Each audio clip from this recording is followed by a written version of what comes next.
The rumors have been confirmed. Star Trek Strange New Worlds has been officially announced.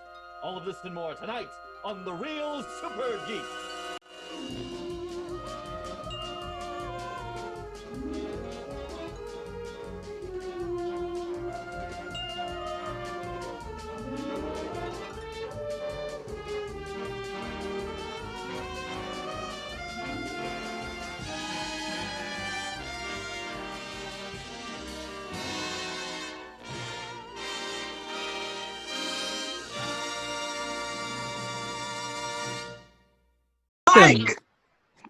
And welcome to this very special episode of, not that kind of very special episode, but it is a very special episode of The Real Super Geeks, in which we discuss the long-awaited announcement of the Captain Pike-led series.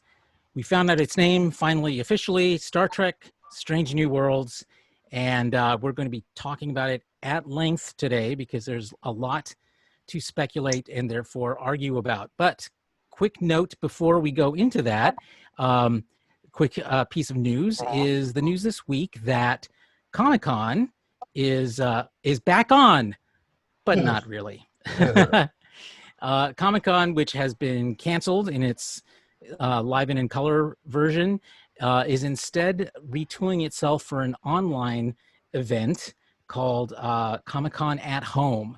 And they put out a cute little video in which they make fun of themselves and saying, coming soon, free parking, comfy chairs, personalized snacks, no lines, pets welcome, badges for all, and a front row seat to Comic-Con at Home.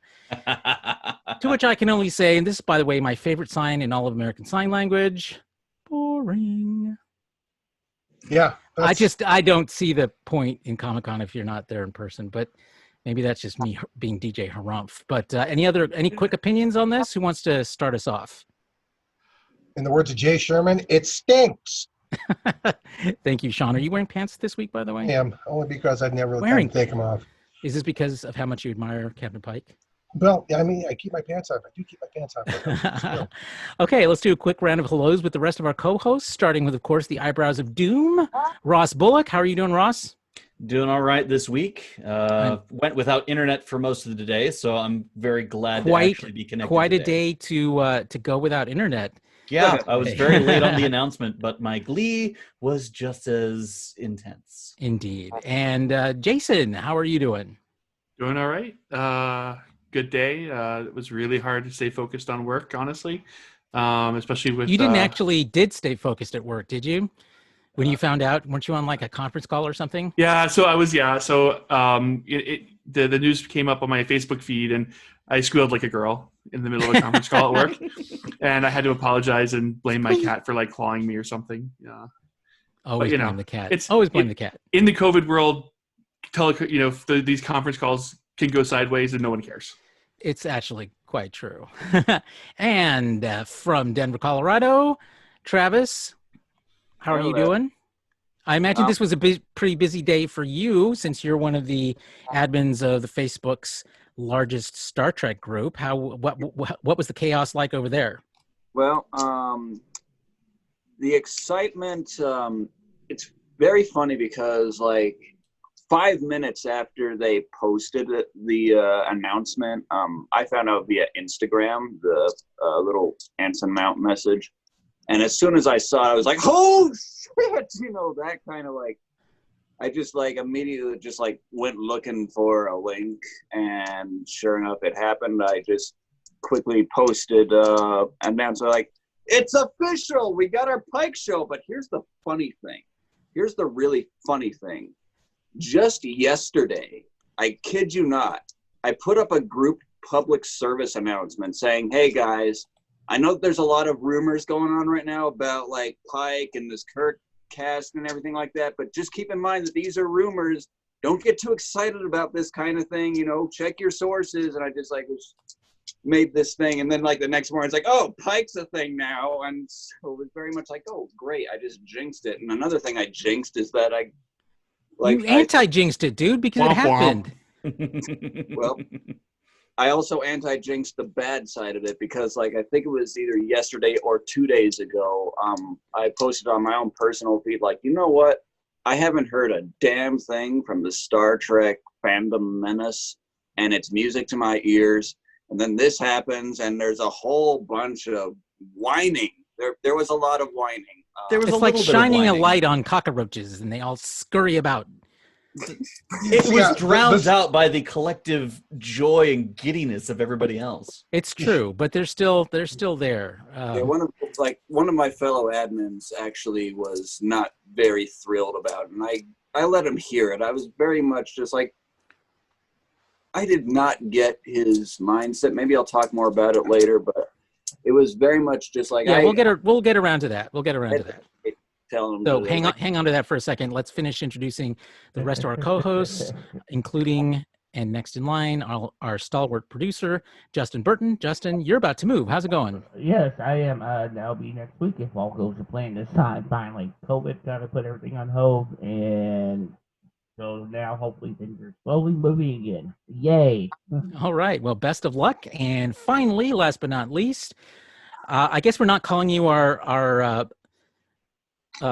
Index, our mascot anymore, are we, son? What is It's that? not the Picard after show anymore. So no. I know, but I loved Index. So No, what this is is- this? So okay, so for those of you who don't know, EVE Online is a space game, and Mhm. there are 4 factions. And a fan from EVE Online, made like family crests, like house crests for the factions. And go Mimitar Republic, trust the rest. Well, I miss Index, but welcome. And now let's dive in to this big news, and it is big news, about Star Trek Strange New Worlds, which was finally announced. We've been waiting for it for, gosh, easily over a year, right, Sean? Yeah. We knew it was Definitely. coming. We knew it was Yeah. coming. We had plenty of sources that had confirmed that things were in the works, but what we didn't Some know. of them are right in this room. Yeah. but knowing when it was going to actually happen, we didn't know. I think we were hoping last year's STLV would have been the place. But the reason that we started off with that quick little snippet about Comic-Con is that I believe this is an announcement that would have normally come at Comic-Con if Comic-Con would have happened this year. Right. What do you guys think? likely. Sounds about Especially right. considering everything's been already video recorded. It looks like something that would have been like main stage news at physical Comic-Con. Oh yeah, it definitely would have been main stage news. Yeah. Well, I For sure. I was thinking that this is just a sign that STLV is being canceled. Just with obviously with Comic-Con not happening, I think the fallback position was they could announce this at STLV and it would be a really big deal. But I think probably this is a sign that Creation is in the process of notifying CBS and working towards canceling STLV this year because of the coronavirus. Yeah, and it makes sense. I mean, it's August, but we don't know what the future holds. With so many states reopening too soon, according to the health experts. We're expecting a second wave in the summer, and an overall death count that's 50% higher than originally projected. Well, this got bad real quick. Yeah. Well, anyway, it means likely no STLV. But this is definitely welcome news, and it was funny because it came just a couple of days after some rumors from the usually not reliable websites like We Got This Covered, and I forget the other one. I don't pay that much attention to them. I'd like to chime in about that because they're not fucking visionaries here. Because 2 weeks No, everybody knew this was happening. and not just that, but Anson Mount, he let it slip out 2 weeks ago that it was called Well, Strange New Worlds. He didn't let it slip out. He changed his location on Instagram or Twitter or one of them to Strange New Worlds. Like, that's what he did. And so people read into that, as they should, right? But even the rumor mongers or the we got this covered and whatever, their rumors were that it was going to be called Star Trek Enterprise. Now, which was ridiculous. Yep, and that was just a few days ago that they were saying that shit. Oh Well, yeah, and exactly. it was all in this context of we were right before about blah blah blah, whatever it was that they were right before. Because You know what the best part about that they were right for? I clicked through those links, okay? And oh yeah, I here's did on one of them too. And what they were doing, they were citing, and we confirmed it with our independent sources. Their independent source was another fucking clickbaiter. Is exactly who they were. It was like, are you kidding me? Well, but here's the thing I would say though is that it did. Star Trek Enterprise working title Strange New Worlds did crop up on Production Weekly this week. Yeah, but that doesn't mean anything. A Production Weekly is such a pre-production kind of thing, and they always use code names and they use working titles. In fact, it has WT working title in that, which means nothing. I mean, it just means they need some kind of title, so they chose that one. Blue Harvest. Well, look, here's the thing. I knew about the Strange New Worlds title back on February 9th. Back on February 9th, I knew about it. Mm-hmm. I have a friend of mine who's in the industry. He doesn't work on Star Trek, and a lot of you guys know him actually. If you're in the XNR circles, and he was in contact with guys who actually are involved more deeply and in the crews in the sets, and it was like this: is that they remember back in, I think it was January, that it was late January, that they Section 31 series went from being right. I remember we talked about it on right. It started, and it was going to start production in May of 2020, and then like all of a sudden it went to May of 2021. Well, that week what happened was that the guys in production that were building the sets, they got the call from CBS on high saying, okay, put this on hold. 2 days later, they were told to crate everything up because they were going to be starting, going full force and shooting the new Pike series first. Didn't have a name at that point. Then my source gets a text or a private message on Facebook, whatever it was, saying that he's got some new interesting news. It's going to be called Strange New World. So like I said, I knew about this back on February 9th. And all these pieces aligned together like that. It's like, at this point, I knew that it was legit just because I trust my sources on this. Obviously, didn't want to out them because you don't want to get anybody in trouble for this. That's the biggest problem with all this is you get this information and you can't use it because it can be traced back. So yeah, it wasn't much surprise to me. So yeah, I mean it was nice, but today was really okay. Maybe. Yeah, just the timing was a surprise as far as I was concerned, but. And then the other news that came from, we got this covered. It wasn't from them. It was this other site. I forget the name of it. But it popped up on my Google News feed, and like so many Star Trek things do. And of course, once I saw the name of the website, I'm like, ugh. And of course, they had this whole thing about, well, Kirk is going to be in it. Which let's talk about that a second, because this brings us back to a recurring debate around all of these new Star Trek shows, which is the length to which we see sort of the fan service characters, blah, blah, blah, appear, and what kind of role they play in that. Do we find anything attractive about the prospect of seeing a young James T. Kirk? Absolutely not. Maybe for a single episode. Nope. At this point in time, he's a young lieutenant on the Farragut's. Right. I'm actually pretty passionate about this one. Like, if we are going to see a young Lieutenant Kirk, it better be like near the damn end of the series. Like, I don't want to see him. I don't. That would be my hope. You would be. I understand that Kirk is, by many accounts, like one of the big, like main, Mount Rushmore dudes of Star Trek. But I mean, he's the George Washington of Star Trek. I hope he's scrubbing toilets if he's in there. But I hope that's what he's doing. mean, like, this is Pike's time to shine. Like, this is a crew. Like, it needs to be emphasized that Captain Pike, before 2009, I didn't give a rat's ass about him or his crew because I just did not think they were very good. I didn't think they were very interesting. I just, like, I still kind of really don't like the Cage that much. You've mentioned that So before. for them to, You poor like, soul. I found the source you're talking about, Carlos. It's Don't you bounding into poor- comics. Bounding into Take- comics, yes. Ugh. Yeah, they're pretty bad. They're pretty bad. Go But ahead and for finish, them- Travis. But for them to like take this character, take this crew, and finally give them some new life in a way that just makes them shine and soar, that is one of the biggest reasons I'm looking forward to this series, is because this crew is finally going to get the development that they need. And Kirk already had his development. We don't need to see another Kirk. I mean, not another Kirk. We don't need to see young Kirk.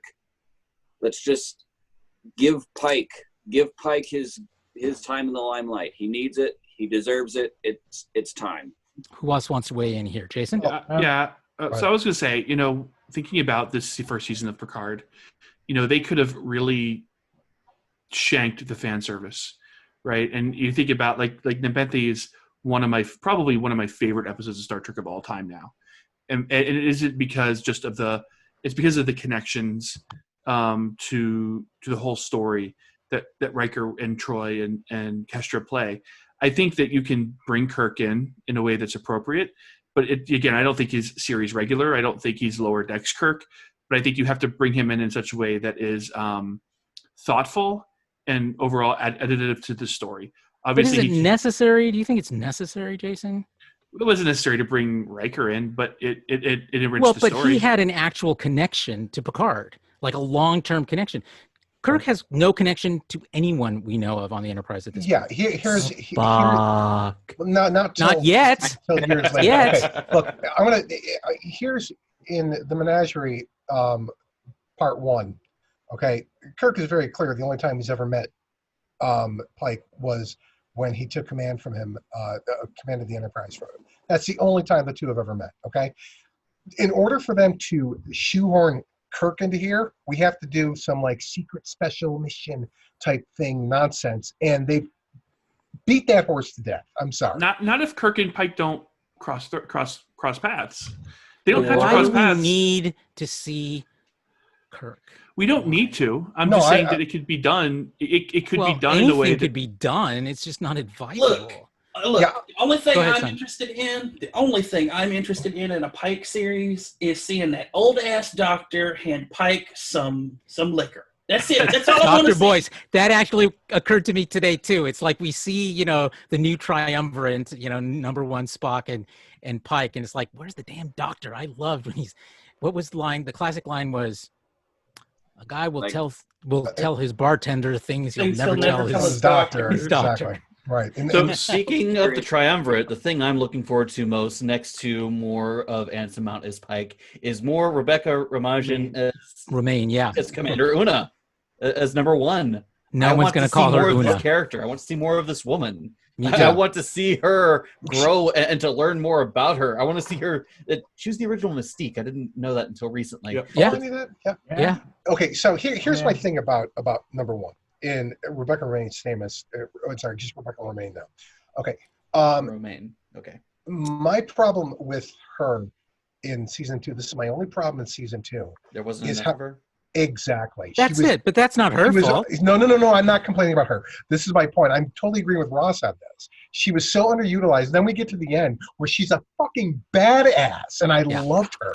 And then we get the short treks with her and Spock. The short trek with her and Spock, fucking brilliant. And I really am looking forward to far more number 1 without question. As far as Kirk is concerned, okay, I'm of the opinion also that the problem with Kirk here is that it's what we said before.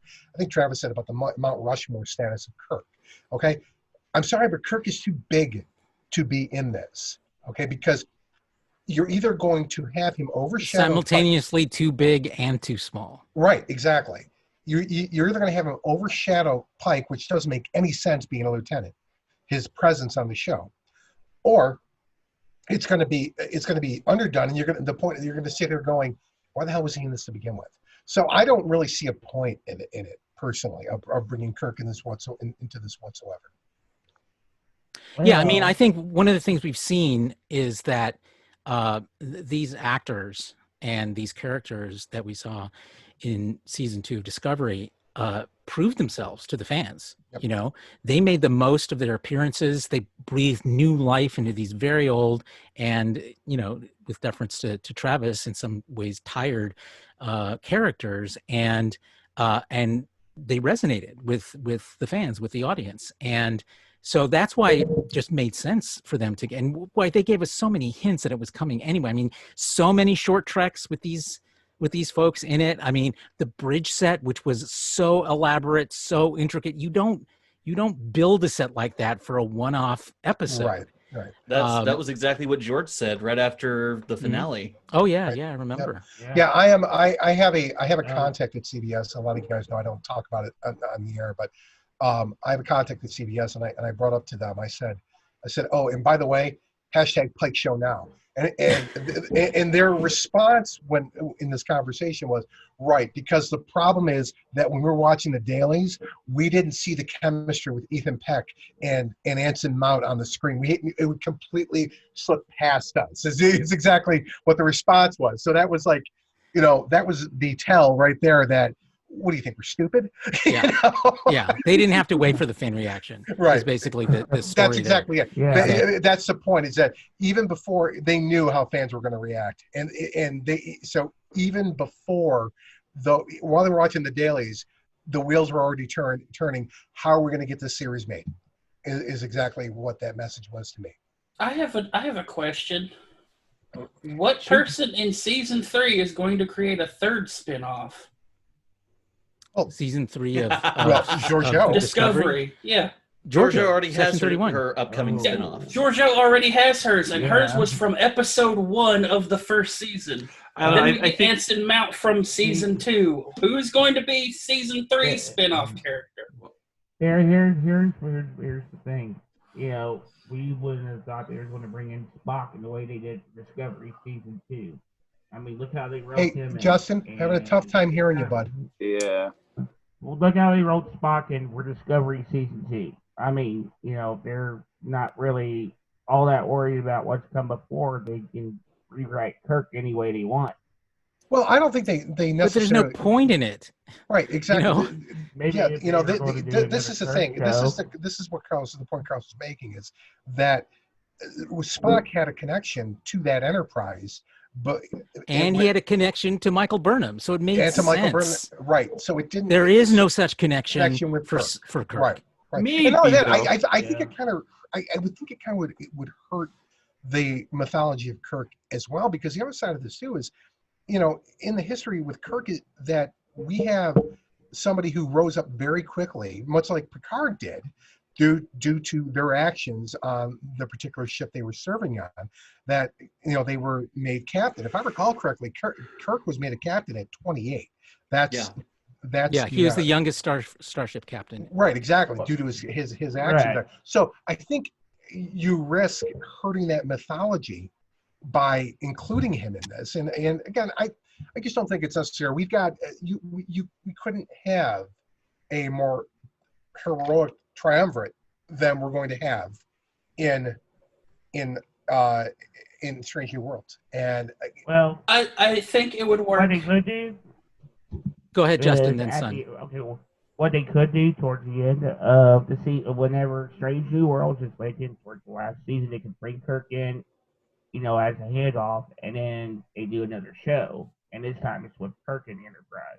And Sorry, that's not going to happen. They're not going to go. Not gonna happen. We would never have thought they were going to do a Pike series either. And look what they did. Yeah, we did. We knew immediately. Yes, we did. Well, we did okay. immediately. Well, until he was on season 2 of Discovery, we would have never have thought there was going to be a Pike series. Here's my thoughts on bringing Kirk in. You can totally bring Kirk in if it's done. Like I said, you do it the right way. One, I think the series is going to be more episodic, less serialized. Which is our next topic, by the way. Yeah. Keep going, Jason. I think you bring in, you know, a joint mission between the Enterprise and the Farragut. You know, I mean, that should happen, right? I mean, where ships team up together. Maybe Spock goes on a away mission, you know, and on the landing party of the young, you know, of the Farragut's landing party is a young lieutenant. You don't even know his name. Just the episode plays out, and then at the very end, you find out that was Lieutenant Kirk before he beams up, and that's it. Right, and then you see Spock and Kirk starting this connection pre-Kirk's days on the Enterprise. Like they wink at each other.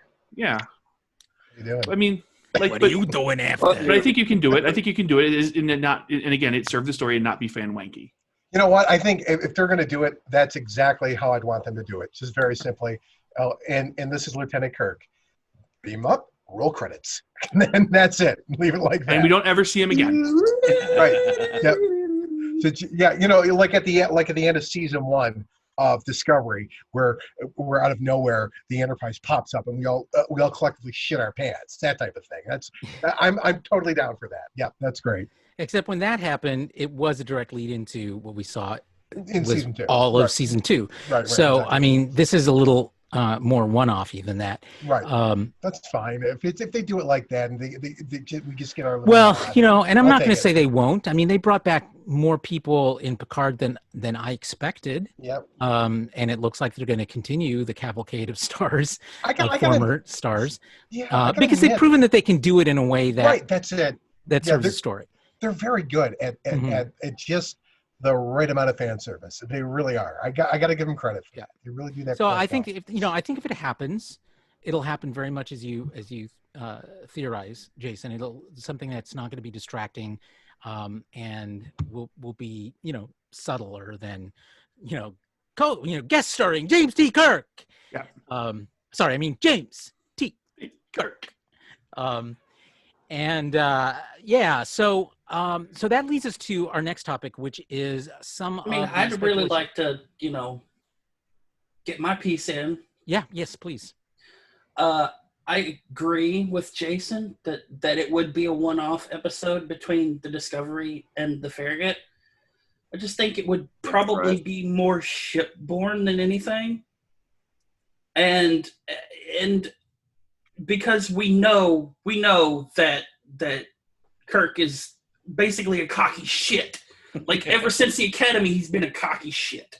So I'd really like to not have any away team thing and have it just be a ship-to-ship interaction. And then at the end of the episode, you have this Kirky little shit of a lieutenant that goes, I'm going to fly that ship one day. End credits. Captain Pike, this is Lieutenant Kirk. He cleans the toilets. That's what I'm looking for. Yeah, I mean, he's in his early 20s. He's, he would have definitely been he would have been noticed by people. He wasn't just some, swabbing the depth kind of lieutenant. But again, I just don't see the necessity in a show that's coming out of the gate with 3 well-established characters and stars. It doesn't need a Kirk to be successful. But yeah, I mean, imagine look at really. I mean, Picard notwithstanding, because we knew. Well, we had all we really knew about Picard is that Patrick Stewart would be in it, and we know how well he plays that role. And we knew there would be, we expected there were some cameos and some appearances from other characters, not really integral to the show so much as making appearances. Where we go into, what a gift, a delight to be able to go into a new series like this, knowing that your big 3 have already proven themselves so wonderfully in their roles. How great is that? I mean, That's pretty awesome. This really is wonderful.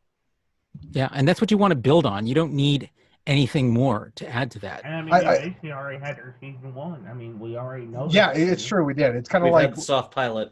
Yeah, right. It's like when Daredevil season 2 had the Punisher in it. It was the same thing. It was a soft pilot for the Punisher series.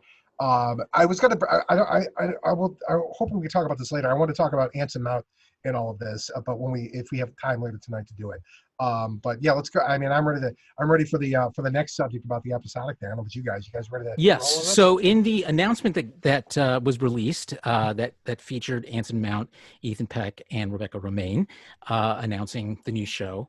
One of the things that Anson Mount mentioned was, with the strains of the original series theme running underneath him, that it would be a classic Star Trek series, right.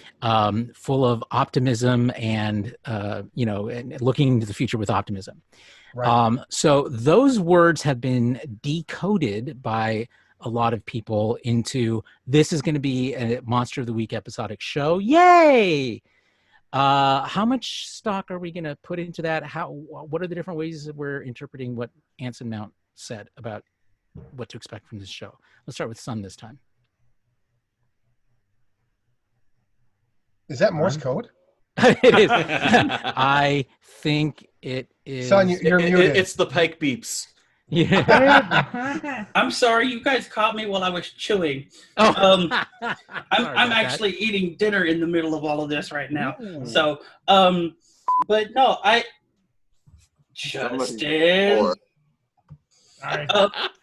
Honestly, it doesn't bother me. Now I know it'll probably bother a whole bunch of other people who are used to like long form story arc, kind of integrated, woven. Let's do this here, let's do that there, and make it the whole season kind of thing. And like, yeah, no, having something episodic would just be refreshing at this point.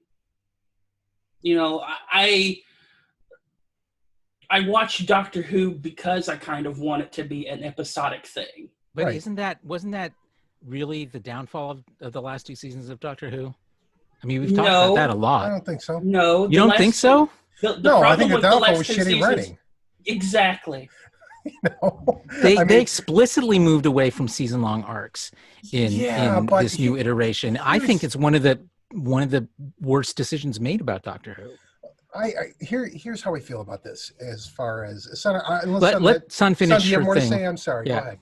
Well, no, I completely agree with Sean at this point. When we had the last 2 seasons, okay, let's just clear it out right now. Jodie Whittaker is an amazing doctor. Yes. The shit Chibnall pulled in the first season by saying, "Oh, it's going to be an episode." No, it wasn't, because like the whole series had this thread running through it. The Tooth Man was literally the center of this whole first fucking season. And it's like, everybody's like, you lied to us. You know, you said this was episodic, and here's like this dude who's been the villain the whole fucking season. We just didn't know it until like the episode with the rags that killed people. Ragman was on Arrow. So season 2, he you know, there's this big hoopla that says, "Oh, well, we'll go back to season arcs." And what is season 2? Episodic. But here's the problem with season 2. It just kept hammering that you're the problem, humans are the problem. It's like, fuck. Can you at least get your stories straight, Chibnall? That's the problem with Doctor Who right now. So do we see any indications in terms of, we know Akiva Goldsman has written the pilot for this new series, and he is a writer deeply committed to modern storytelling in Star Trek. So Sean, go ahead. Well, okay. This, I think we need to look at big picture on this for the franchise itself, because we've discussed this in the past, how the vision of Kurtzman is to create Star Trek series that appeal to all audiences.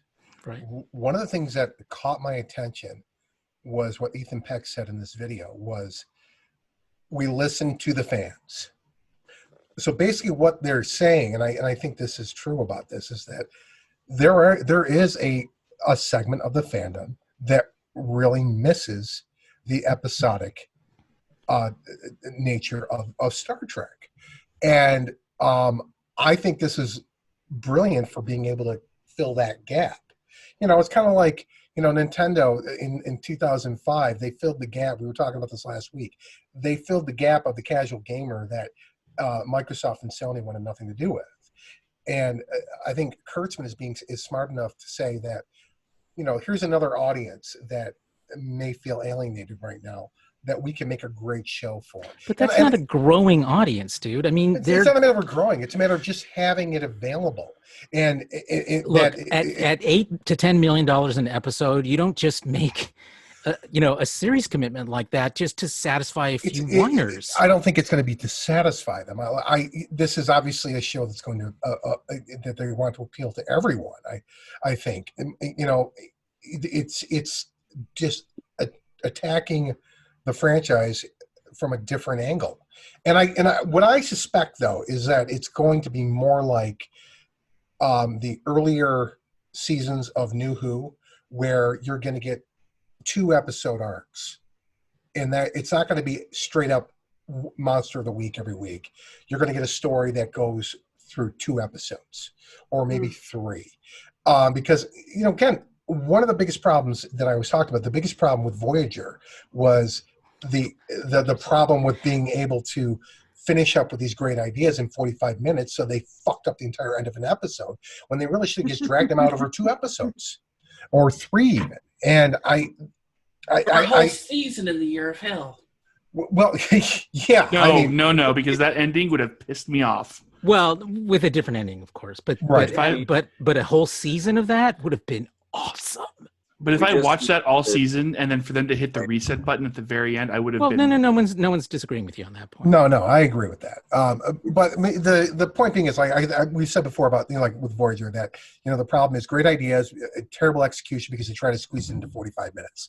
Okay, and I would imagine, like I said, that it's going to be like a hybrid. I expect to see like 2-parters and 3-parters spurs throughout. Maybe you'll get every now and then a single episode that stands on its own.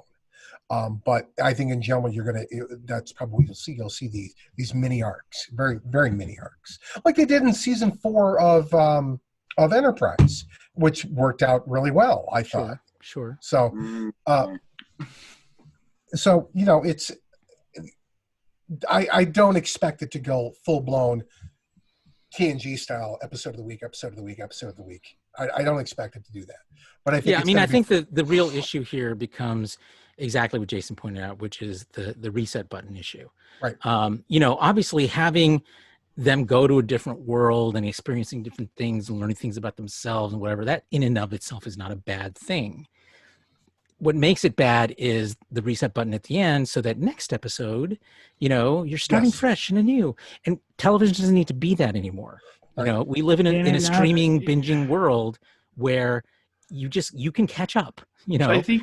Can it not be an episode of the week with an overall story arc? I think we're going to see something in the middle too. along the lines of what Sean's talking about. If you look at Deep Space Nine threaded this needle very carefully. Yes, I agree. Where you had kind of an overall story, and the story wasn't necessarily. I mean, there were some seasonal stories that were being told, but I think again, if you're the biggest problem with TNG or Voyager is that the reset button didn't reset the way the ship looked, right? So we didn't go from trashed Voyager to new Voyager.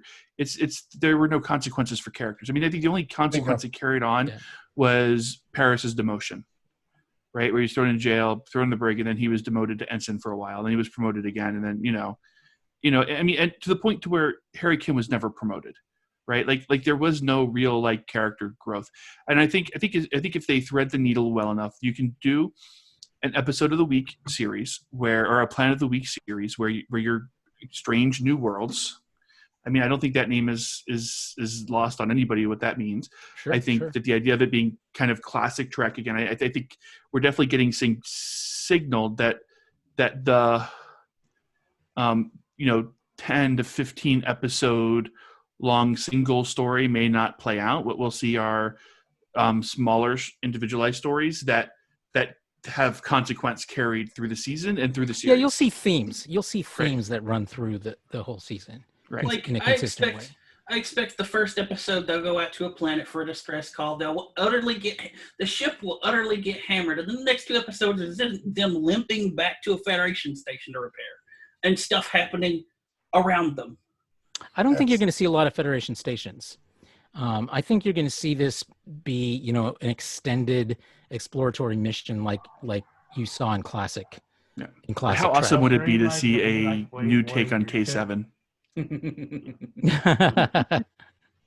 mean, it would pretty much be like what Voyager should have been, say, if something happened to the ship. I mean, they're so far out on the rim, they're nowhere close to a station to go get repaired. So they're on their own.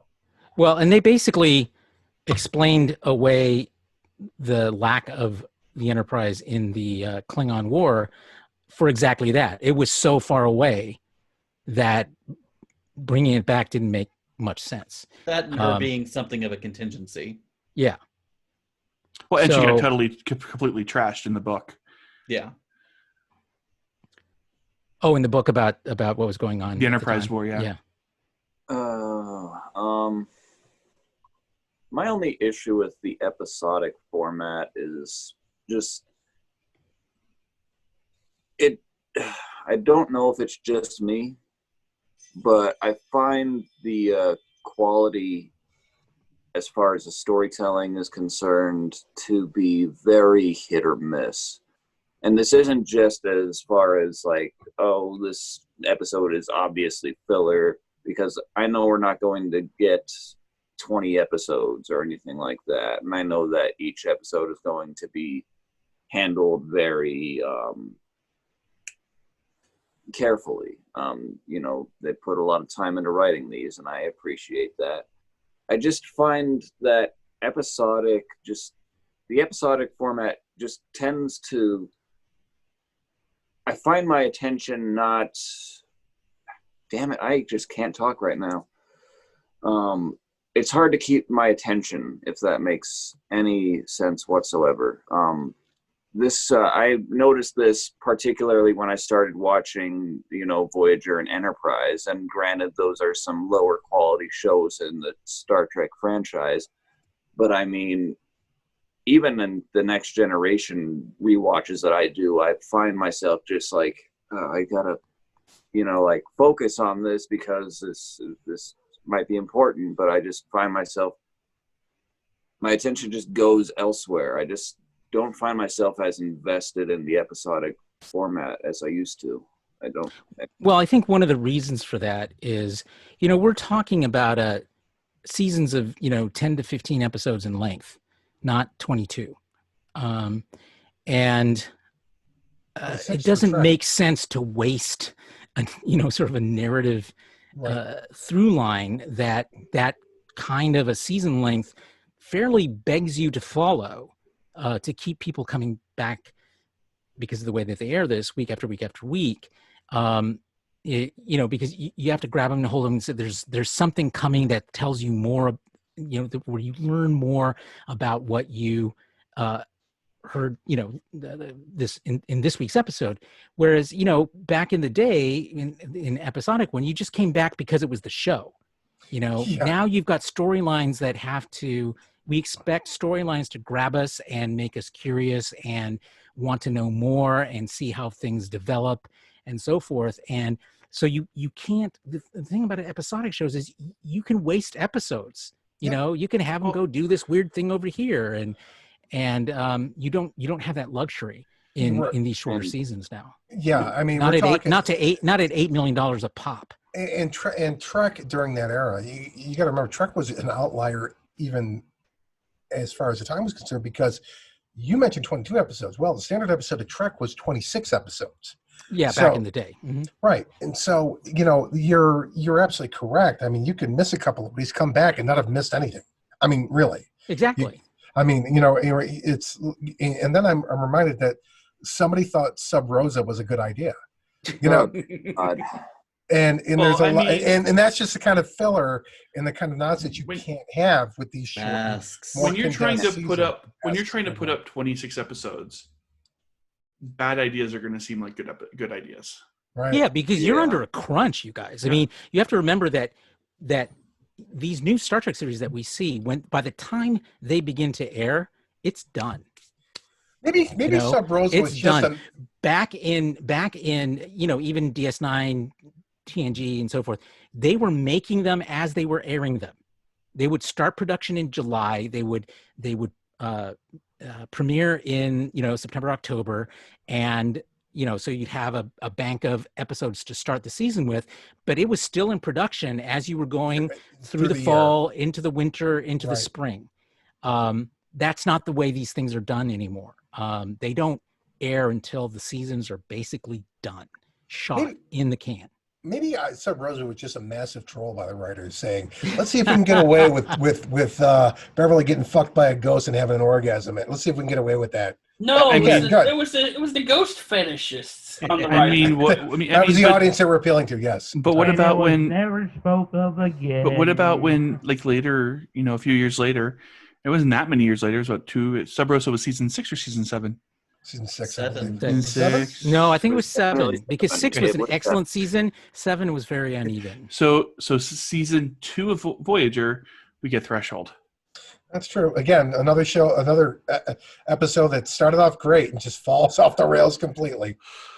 What about You know, the it one, seems to me the replicant that tested the warp engine? We don't know if we've been following them or the real crew the whole time. Yeah. Oh, I like that. Demon? I like that one. I actually Yeah, like that one. That's a really good episode. Yeah. Yeah, the fake Voyager crew, that was actually Hey, kind and of another Y'all start tragedy melting. for you, son. What was that, Ross? A tragedy story. Yeah, no, it's heartbreaking of a story. Yeah. Yeah, because you really invest in those characters only to see them die. It Yeah. literally starts with the wedding between Balana and Paris. Right. Mm. Yeah. And then we get the reset button, and we're all back to normal the following week. Yeah. Well, not but even- it's not the not same even a crew, reset though. button. It But was- it But in is, a way, though. it's a reset. I mean, it's a cheat, you know. A well done one, but Yeah. it's still used to the typical every week we reset. I'll give them. I think I'll let them all the- get credit to, on to that the one. people who want that 90s style episodic television, that time's passed. Yeah, that's not To, going to expect happen. that from No. from Pike, from Strange New Worlds, is, I'm sorry, wishful thinking. But What- you can look at, like, I mean, there's lots of shows that are episodic, but there's Modern development. shows? Well, yeah, sure. Like Like season 2 of no. Discovery, it had its stories were segmented but tied together towards the end. I mean, so you don't see a lot in genre. I think in genre we tend to skew one way or the other. But like, look at like 6 Feet Under, or Well, that's already like Almost a 20 years generation old. Yeah. But what I'm saying, You what know? I'm saying though, is that you have the show, right?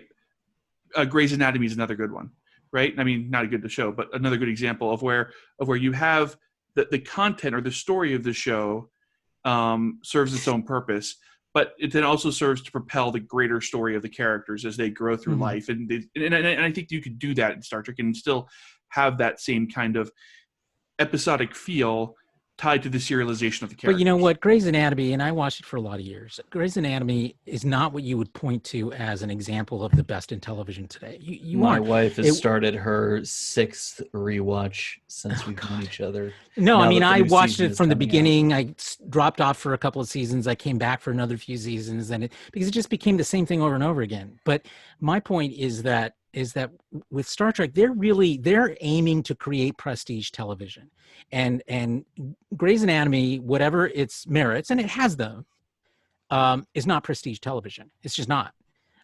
So you have to look at other examples of prestige television that's successful today in 2020 and use that as your guide for whether or not episodic is going to work. And So I what just do don't you- think you can find many shows like that. I think a good example of what we could expect would be something similar to the CW superhero shows.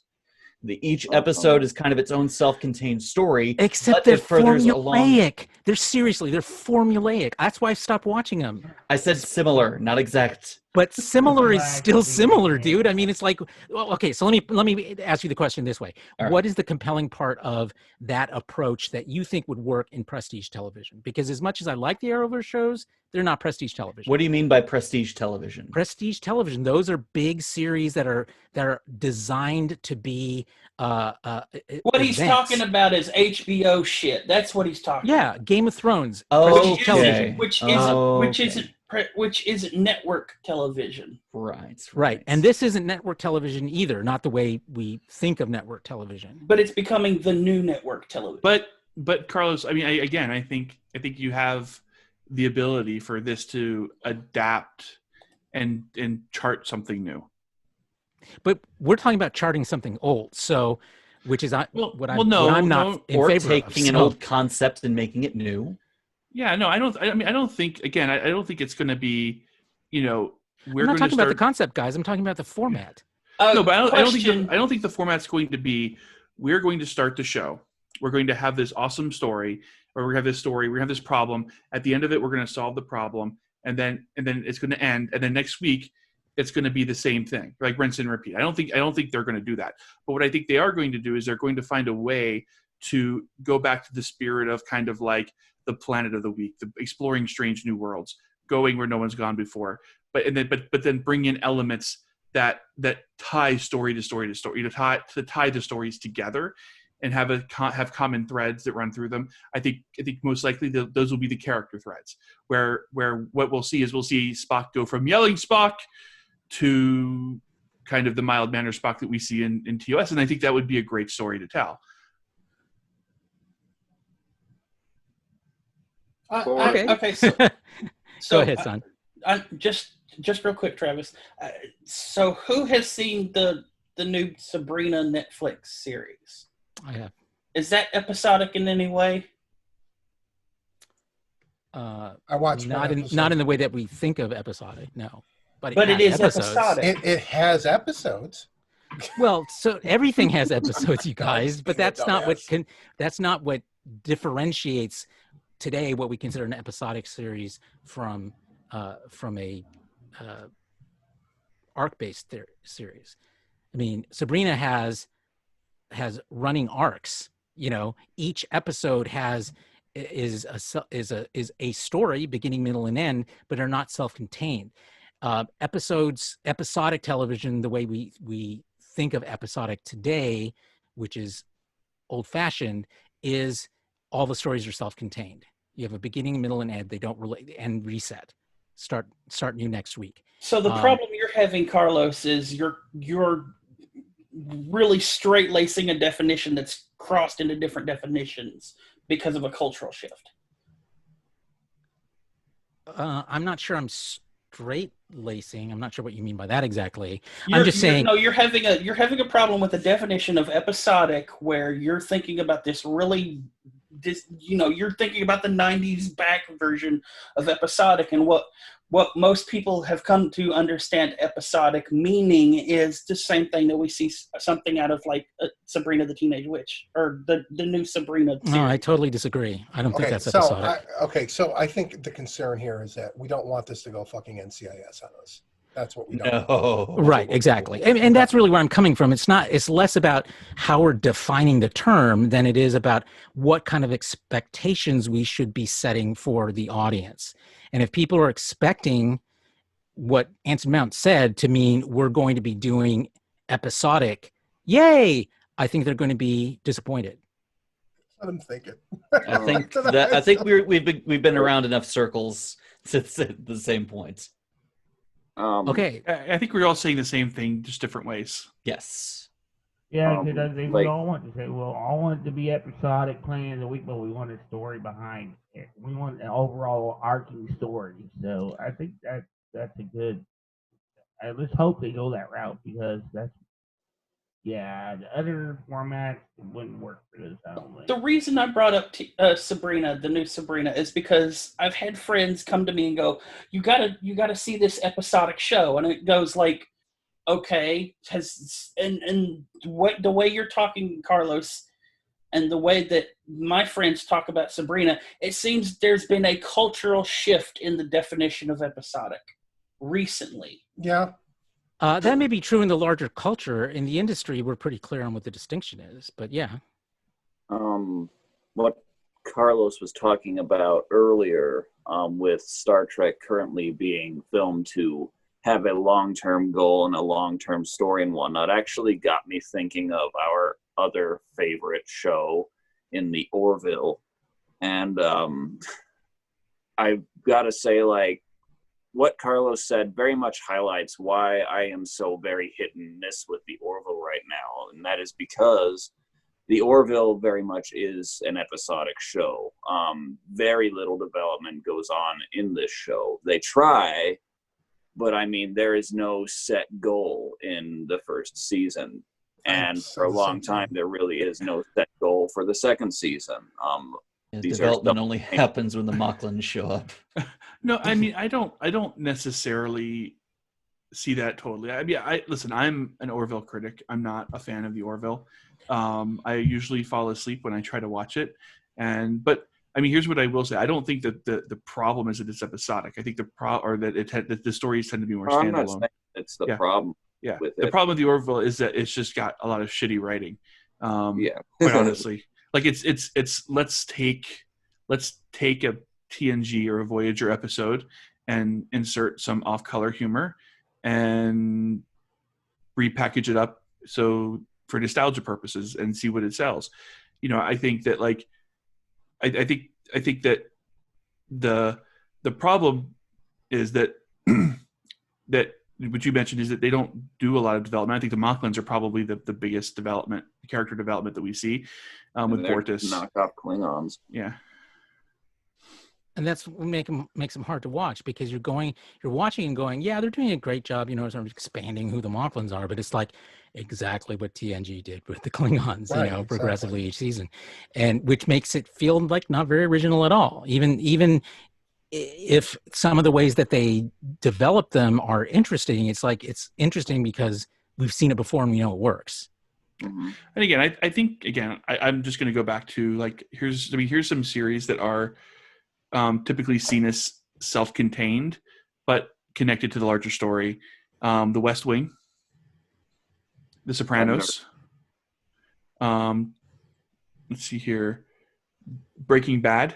I was about to mention Breaking Bad. Going through that one right now. So yeah, I mean there is prestige television more recent. Of course, it's we're going back to the late '90s with The West Wing, and then we're going back to the 2000s with The Sopranos.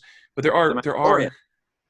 there's examples of prestige television where they did a good balance between having self-contained stories, but that served the larger arc, without it being arc heavy. I think you're right. I mean, for the most part, when you're pointing to prestige television from a quarter century ago, I don't think that's by itself very compelling. I think the Sopranos example is an appropriate one, but it's not purely episodic either. It has running arcs from beginning to end, from episode to episode. It's whereas The West Wing was very much a network television show. Right, but the stories, the running arcs of The Sopranos built on the characters. So they were character arcs. They weren't necessarily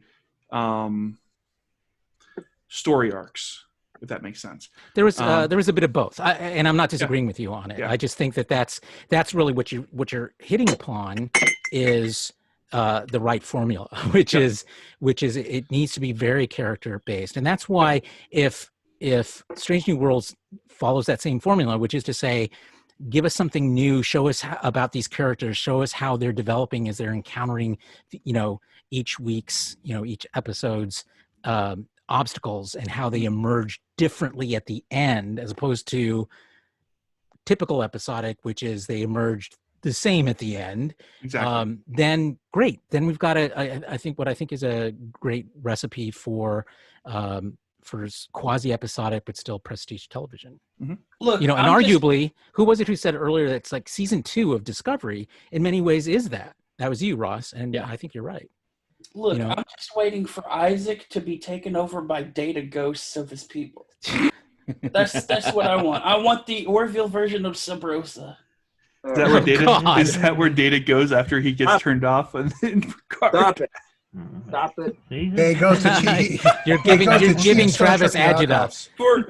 So here's the thing: for everything that Jason is put off by the Orville, I love it for simply existing the way it does. And I think that's probably the biggest contention in the room here, is that you guys are so used to these story things, and I'm just sitting here going, look, the Orville's great. Okay, cool. You guys say it's a ripoff of this or that. Okay, cool. I love it anyway. Don't care. That's really cool. Like, I am excited that people like the Orville.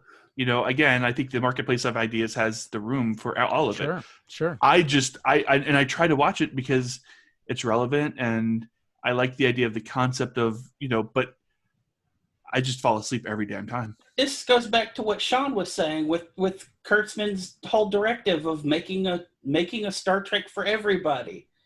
There's got to be some kind of episodic thing in there. Anyway. No, I don't think that their approach to that is going to be, let's make this like TNG era Trek. I think it's going to be, like Carlos says, a mix of the old and the of an episodic type feel to the show and the more contemporary styles of doing the show. Like I said, I would expect you're going to see 2-episode arcs, 3-episode arcs, and then we go on to the next one and so on. So maybe the standalone here and there. That's how I kind of see this going down. Yeah, and I wouldn't mind it either way, honestly. Just no more Mirror Universe, please. Yeah, I'm done with the Mirror Universe. Agreed. As much as I like the Mirror Universe. Mirror Universe has a short I will track or say, something like, that, but not as scary. As far as the Mirror Universe is concerned, this might just be my love of Philip and Giorgio talking, but if they make it relevant like they did in Discovery, point where it's like crucial to the plot, I wouldn't mind visiting the Mirror Universe.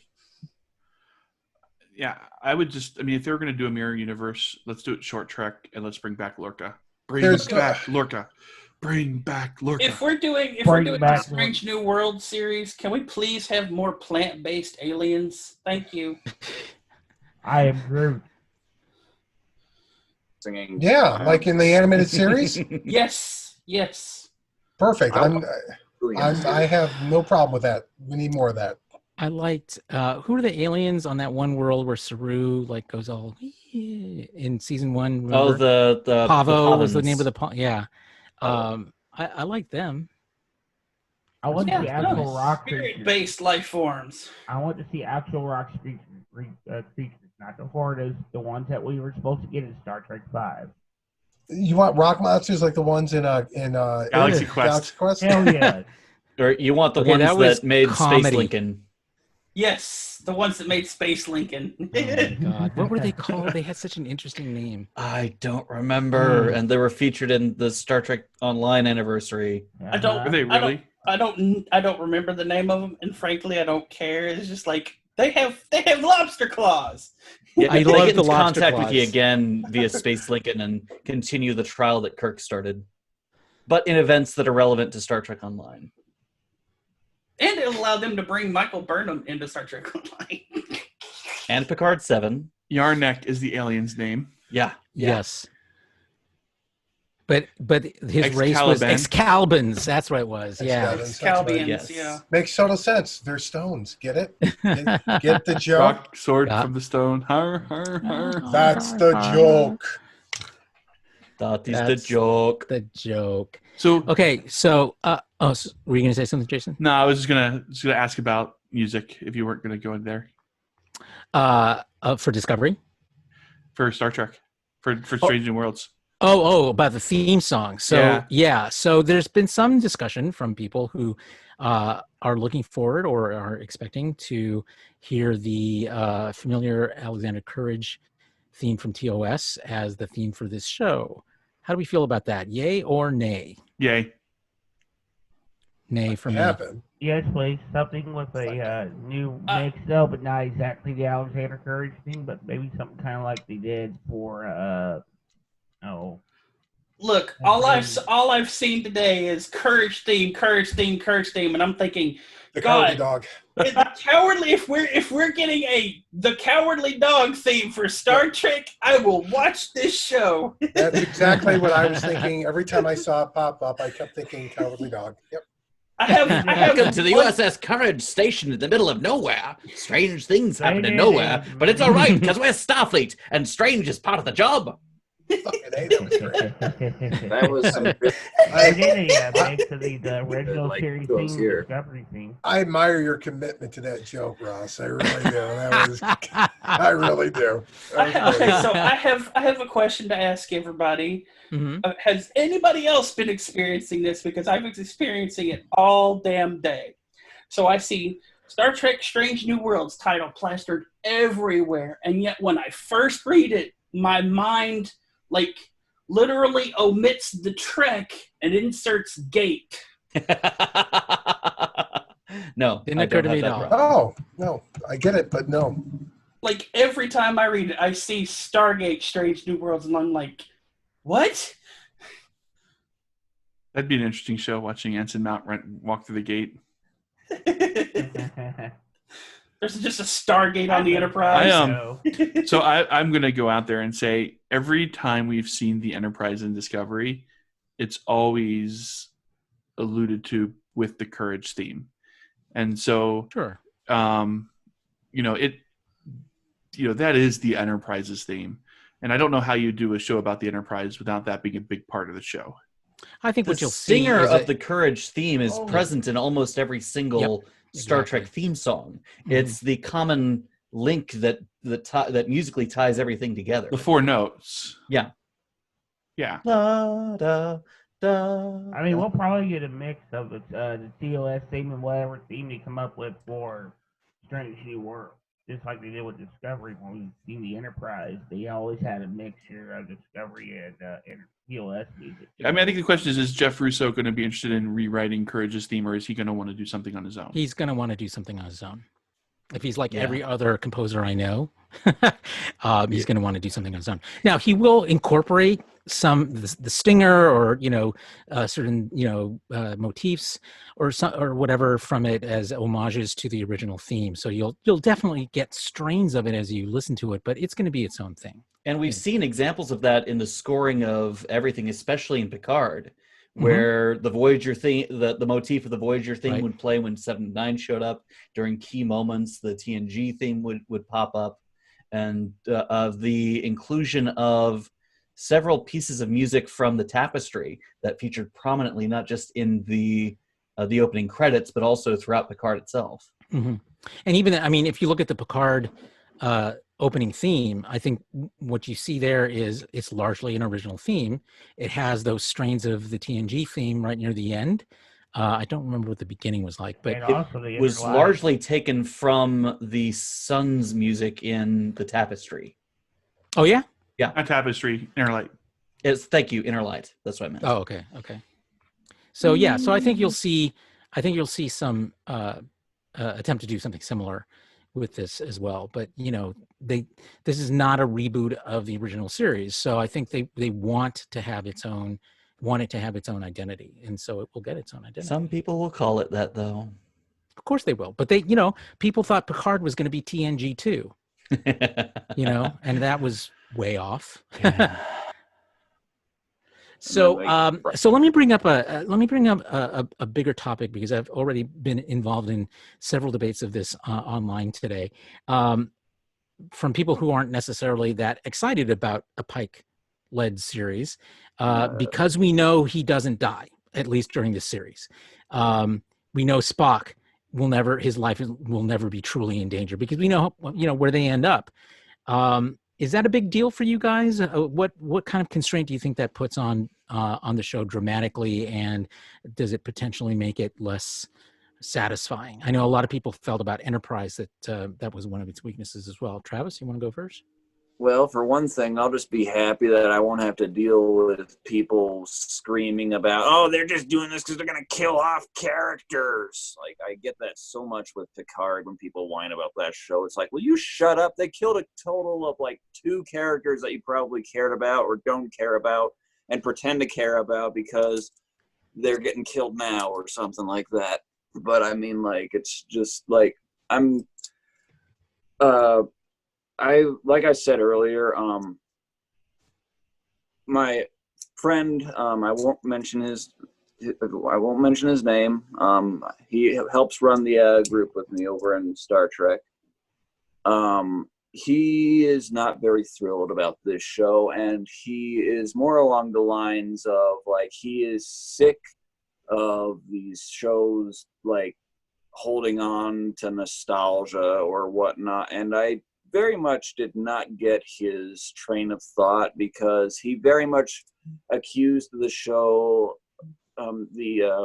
he accused the franchise right now of being afraid to create new characters and new settings, and I straight up said, the new characters that they've come up with like outnumber the old characters off the top of my head at least by double, and you've got season 3 of Discovery that's going 1,000 years in the future, so don't give me that bullshit. And I also gave him the challenge that there has been absolutely no Star Trek series aside from the very original that has not depended on the past in some form or another. Even Enterprise, like, leaned on pre-existing events that had taken place in the franchise. Maybe not to the extent as some other series, but I mean, like, there has just been, like, I could list off so many examples of just like what this show did that was originally from this show and borrowed to help, you know, build this show. I mean, Worf appeared in like the last half of Deep Space Nine,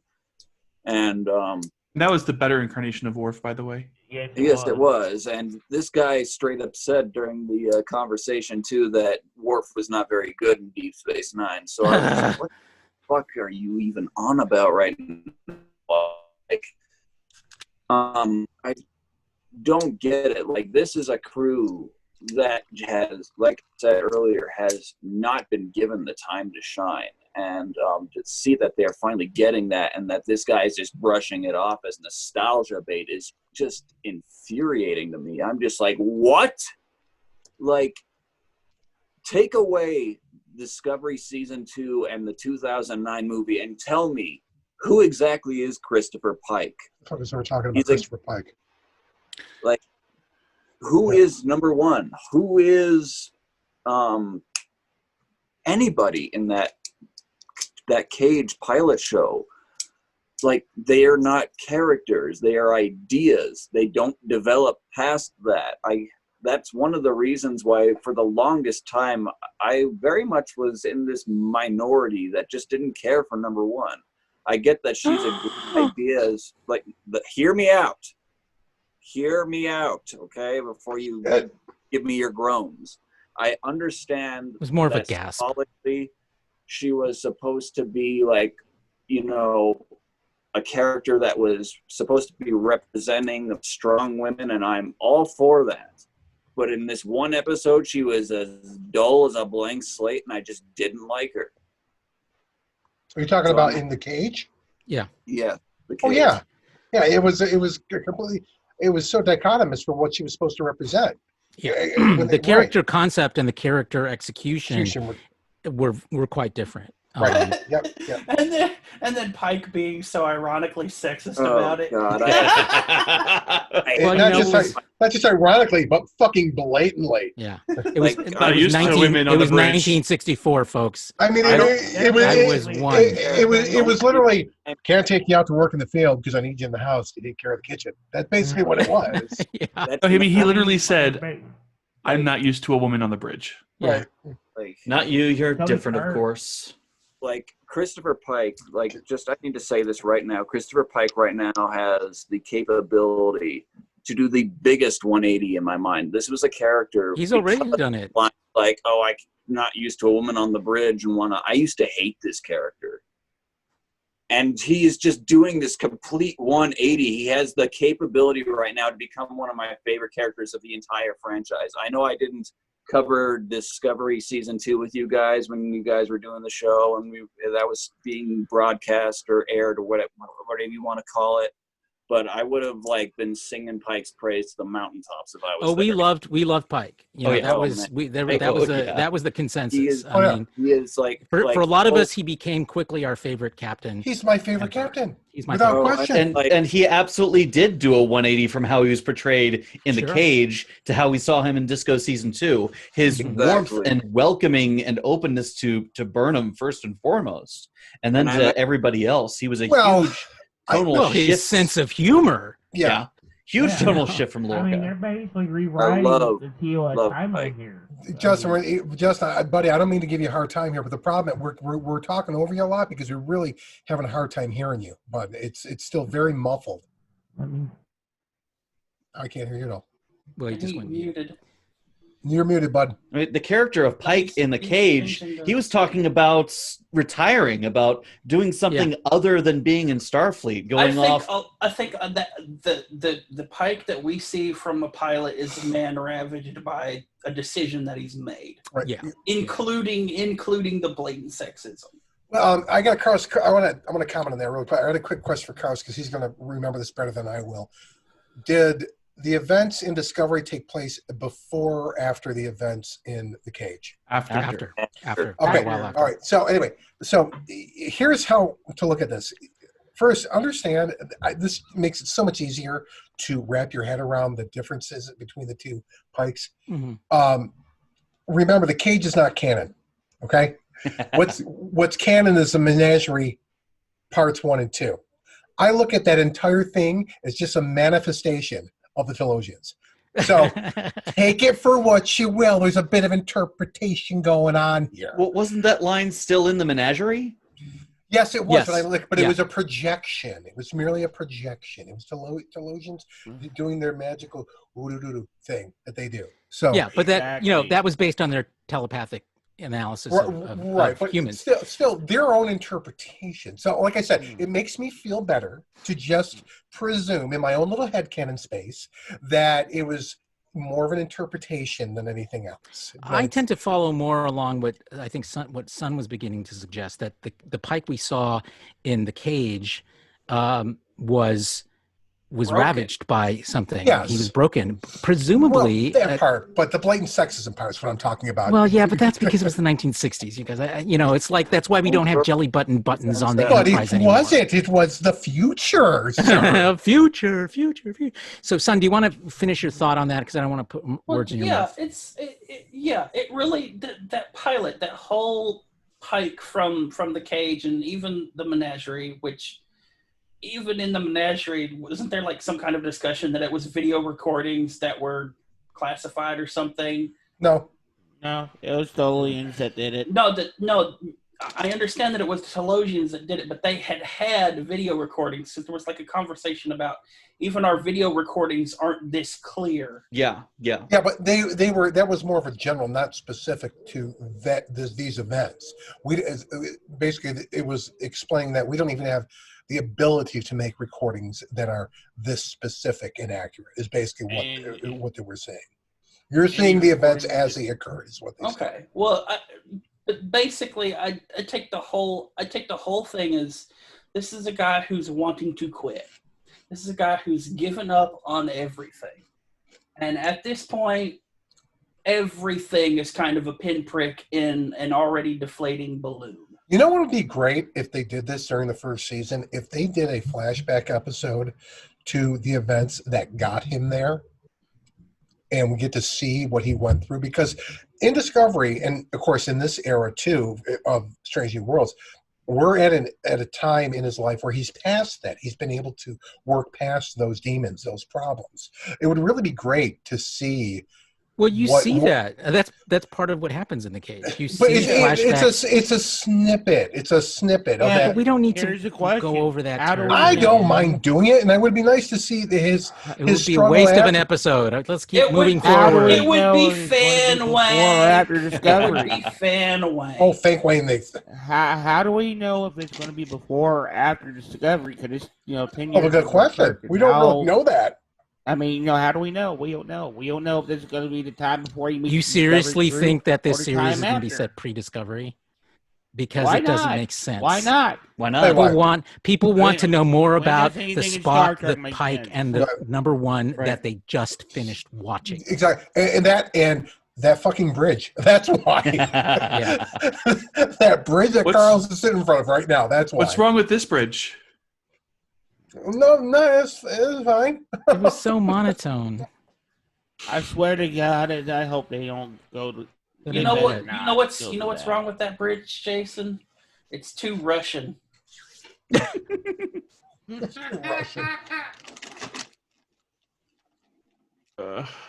Yeah, it was another more. time. Son and I had an interesting conversation that we Not should enough gum share What's that? involving Russian design. Yeah. elements. Gears of War. Yes. You mean yes. brutalism? Not necessarily brutalism, but it's irrelevant right now. But something to Okay, think about okay. later. So, did everyone get to chime in on the whole? Why do a series about characters where we know that they don't die or we know I how they think- end up Oh in no, the- I didn't. My thought is that the I didn't. Okay, go I- ahead, Ross. Then Sean. Then who was the last one who said they hadn't yet? it's a Okay, question thank we you. already had with Discovery Season 2 when Pike, number 1, and Spock were introduced. We know the eventual fate of these characters. So, but they managed to make these events dramatic, and in the case of Pike, make that eventual fate a core to his development in this series. With that entire, with the entire story around the time crystals on Boreth. That was one of the most compelling moments of season 2, and it's what cemented Pike as one of my top characters of Star Trek as a whole. And boy, did George not let us forget it. Billy Pike. Wheelie Billy Pike. Wheelie Pike. Well, okay. I think nice got their beat. I think that this is not the first time this has happened in any particular. Star Wars does this all the time. We're introduced to characters that we know are eventually going to die, and although we know they're not going to die in this particular episode because we know when they die. What really comes down to is the way that the writers still make the characters compelling and make the suspense still there. It's like it's even like like you said, Discovery season 2. There are harrowing moments in Discovery season 2 where even though you rationally are going, oh, we know he's not going to die, you're going, holy shit, I hope he doesn't die, even though you know he's not gonna. So it's all about the way they do it. This should not be an impediment to anyone. This is nothing new for in storytelling. A lot of times you'll see shows that do flashbacks where a character goes through a harrowing or life-threatening experience, and you know that obviously they survived or they wouldn't be having this flashback. So hell, not a big deal. Spock. Yep. Spock at the end of Disco season 2 was ready to jump into the future with Michael. And we all know what Spock's fate and multiple deaths are going to be. Right, exactly. But in that moment, you think, holy shit, Spock's actually going to go forward with this? Yep, exactly. What's going to happen? How's he going to get out of this? Right. So it's that. I think it's those kinds of questions that are going to push the drama forward. I honestly think they changed the ending of season 2 of Disco. I think they would have had him jump with Burnham and then be sent back with Georgiou for the Section 31 show to take place.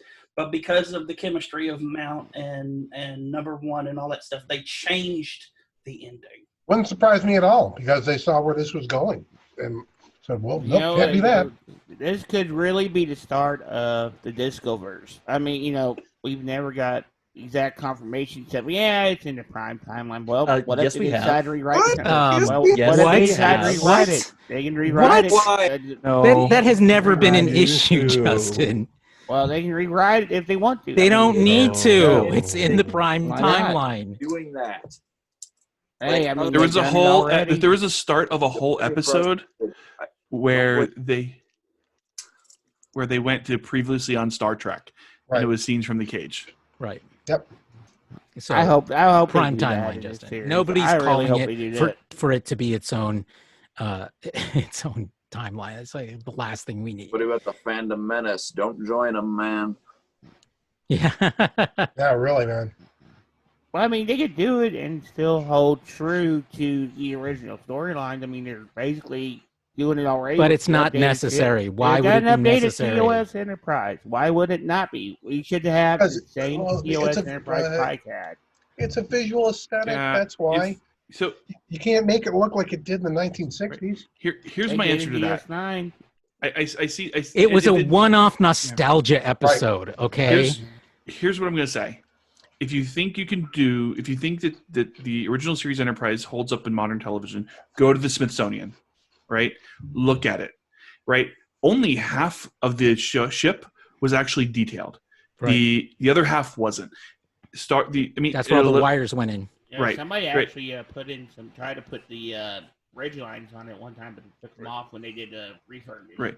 It was. This was an 11-foot model that was used to shoot television on 480p in a time when most people had black and white televisions. Well, yeah, I did. That were no bigger than maybe the average was 19 inches. The largest TV of the era was 25 inches. Right.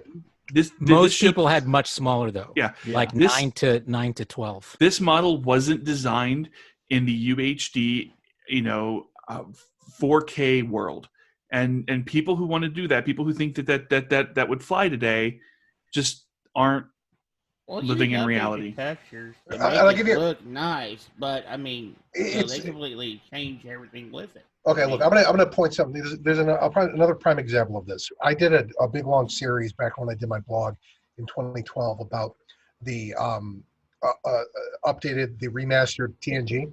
mhm.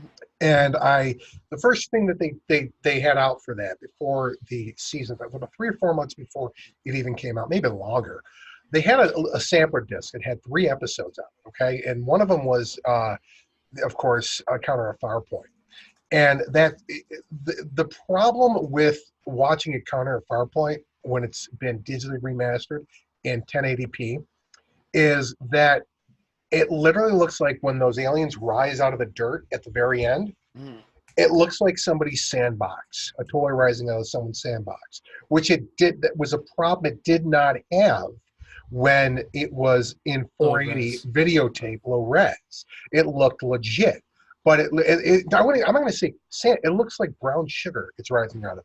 It's because the Probably scale simply. was.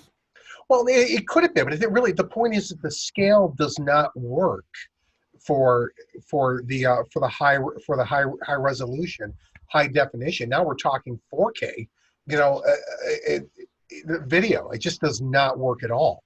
So I think for this audience, in order for it to to sell it, you've got to keep the basics together, and you change it up just enough that it looks modern, it looks sleek, and it's believable. Is really Well, what it look what he comes did down with the to. Enterprise D with Picard. I mean, they really split that up, but they kept it looking towards like the original.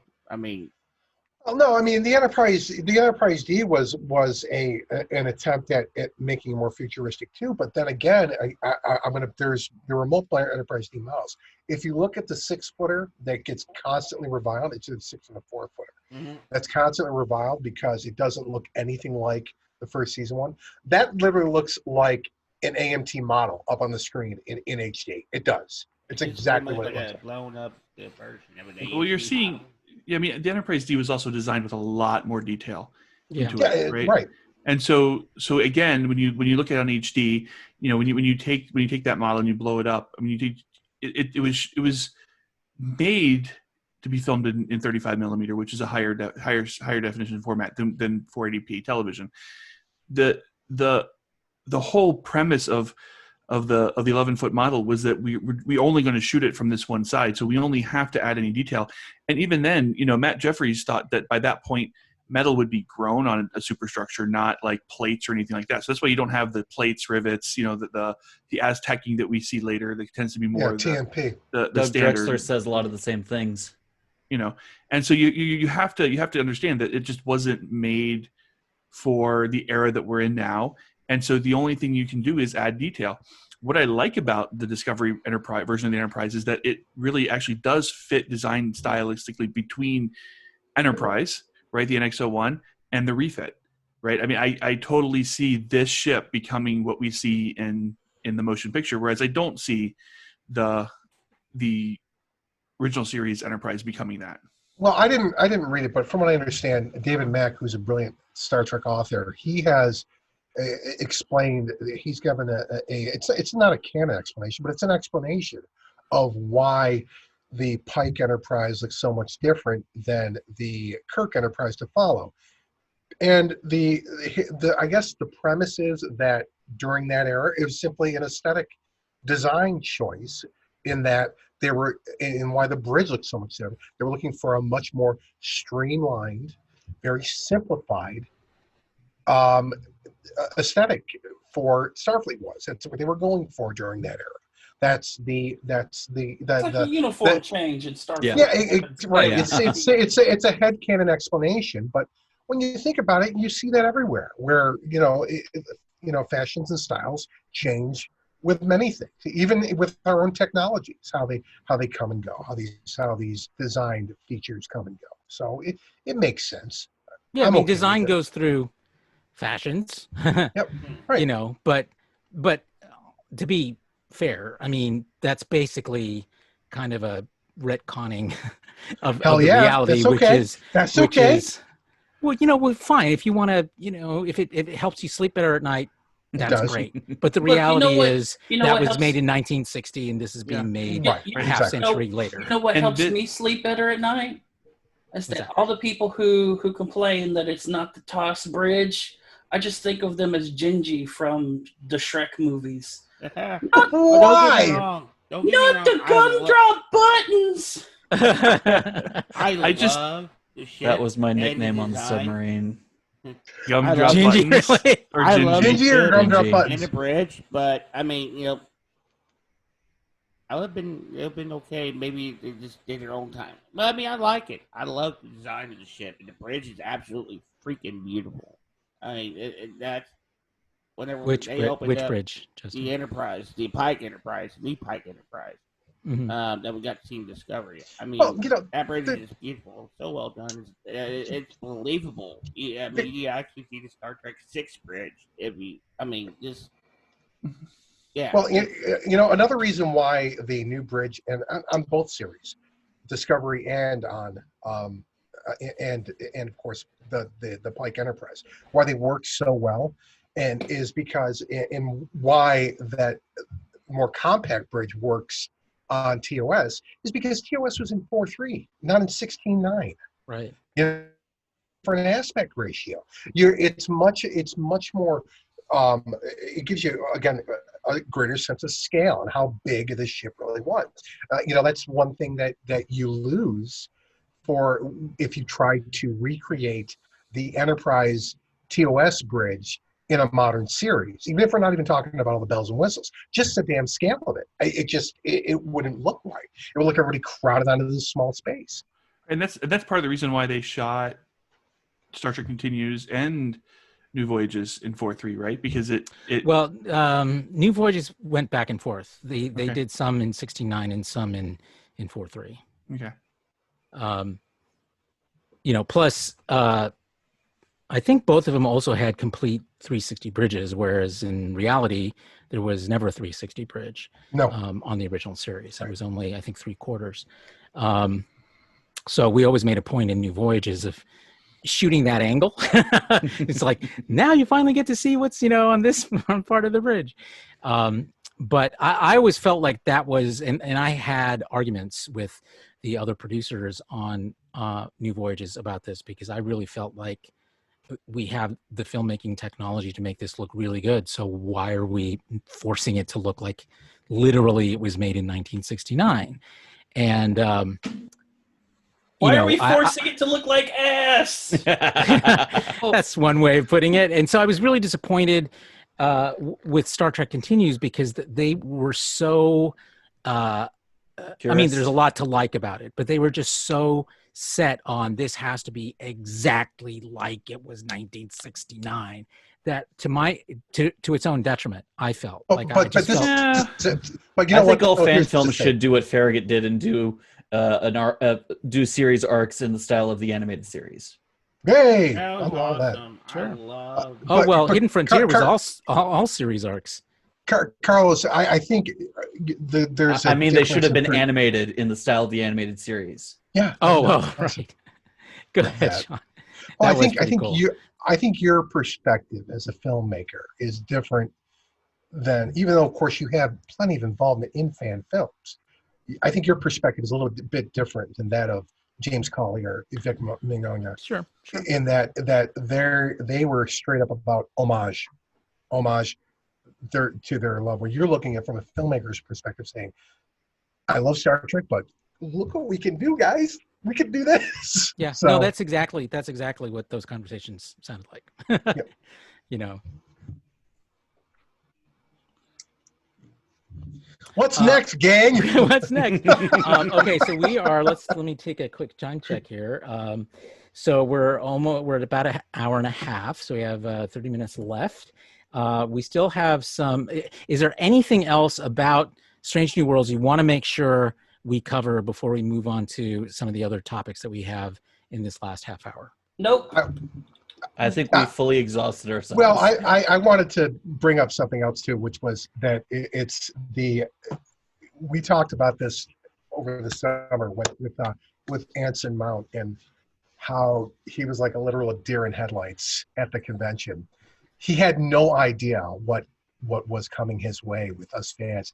And honest to God, look, Standing I'm ovation pretty- when he came in. Remember? It was oh awesome. yeah, absolutely right. Yeah, and when I got his autograph, it's like I scared the shit out of him, and I don't know why because I'm not. Oh, I can tell you why, Sean.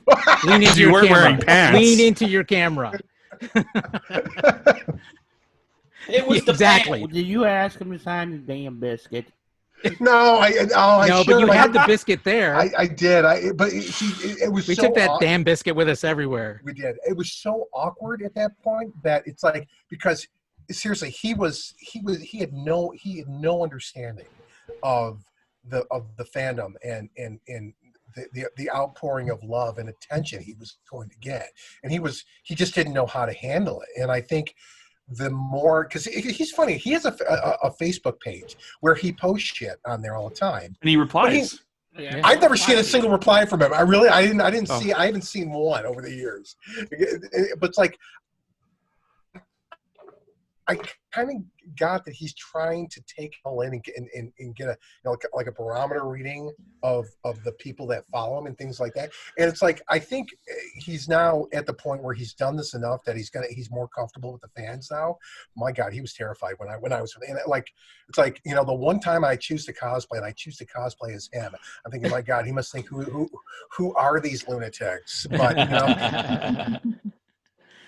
Yeah, it was pretty fun. It was Your pretty pants. I will terrified me. say more than anything, I really am going to miss the fact that we can't celebrate this news in person in Vegas this year. Fun. It Oh, would I have been a know. lot of fun. Hey, if they do an online, look, we might as well do it. Just do it here. Yeah. We could do it here, but That the was good. reality is this show is not even going into production probably until next year at some point. Right. Yeah. No, So- but Yeah. So we have next year's STLV. You know what? Which, Yeah, here's an idea. How about we try to round up our Star Trek people and get our own fucking virtual con going on Zoom? How about we do it? That Because will be I know gloriously 100 chaotic. people. seriously, it would be amazing. I know enough. I know enough people. I can make enough contacts I can reach out to see if We do that Zoom these rooms. guys will do it. We get enough, interpersonal contacts between our different podcasting friends and things like that. We can find people. Hell yeah. 24 We hours. need of to have Super some more Geeks. people on anyway. Oh hell no, no. Sorry, I like y'all, but 24 hours, hell no. Hey, if I can I've survive done- a 24-hour of G&T podcast, you can survive this. I've done a 24-hour live stream, and If it's you wanna see me fall exhausting. asleep, Yes, it if is. you wanna It's see me fall absolutely asleep on exhausting. air, yes. But it's also fun. Yeah, It is fun. yeah. it is I got fun, 'cause you get a to little meet punch Vic drunk. Magonia before he became disgraced. Yeah. Indeed.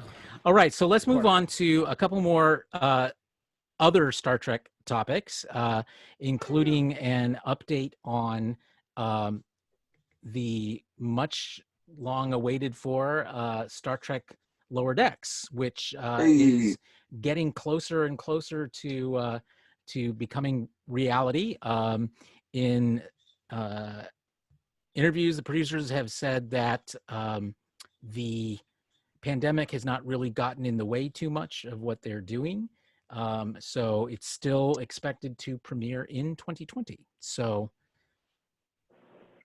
my guess, it would probably be after whenever the run of Discovery Season 3 is, which we'll talk about next. But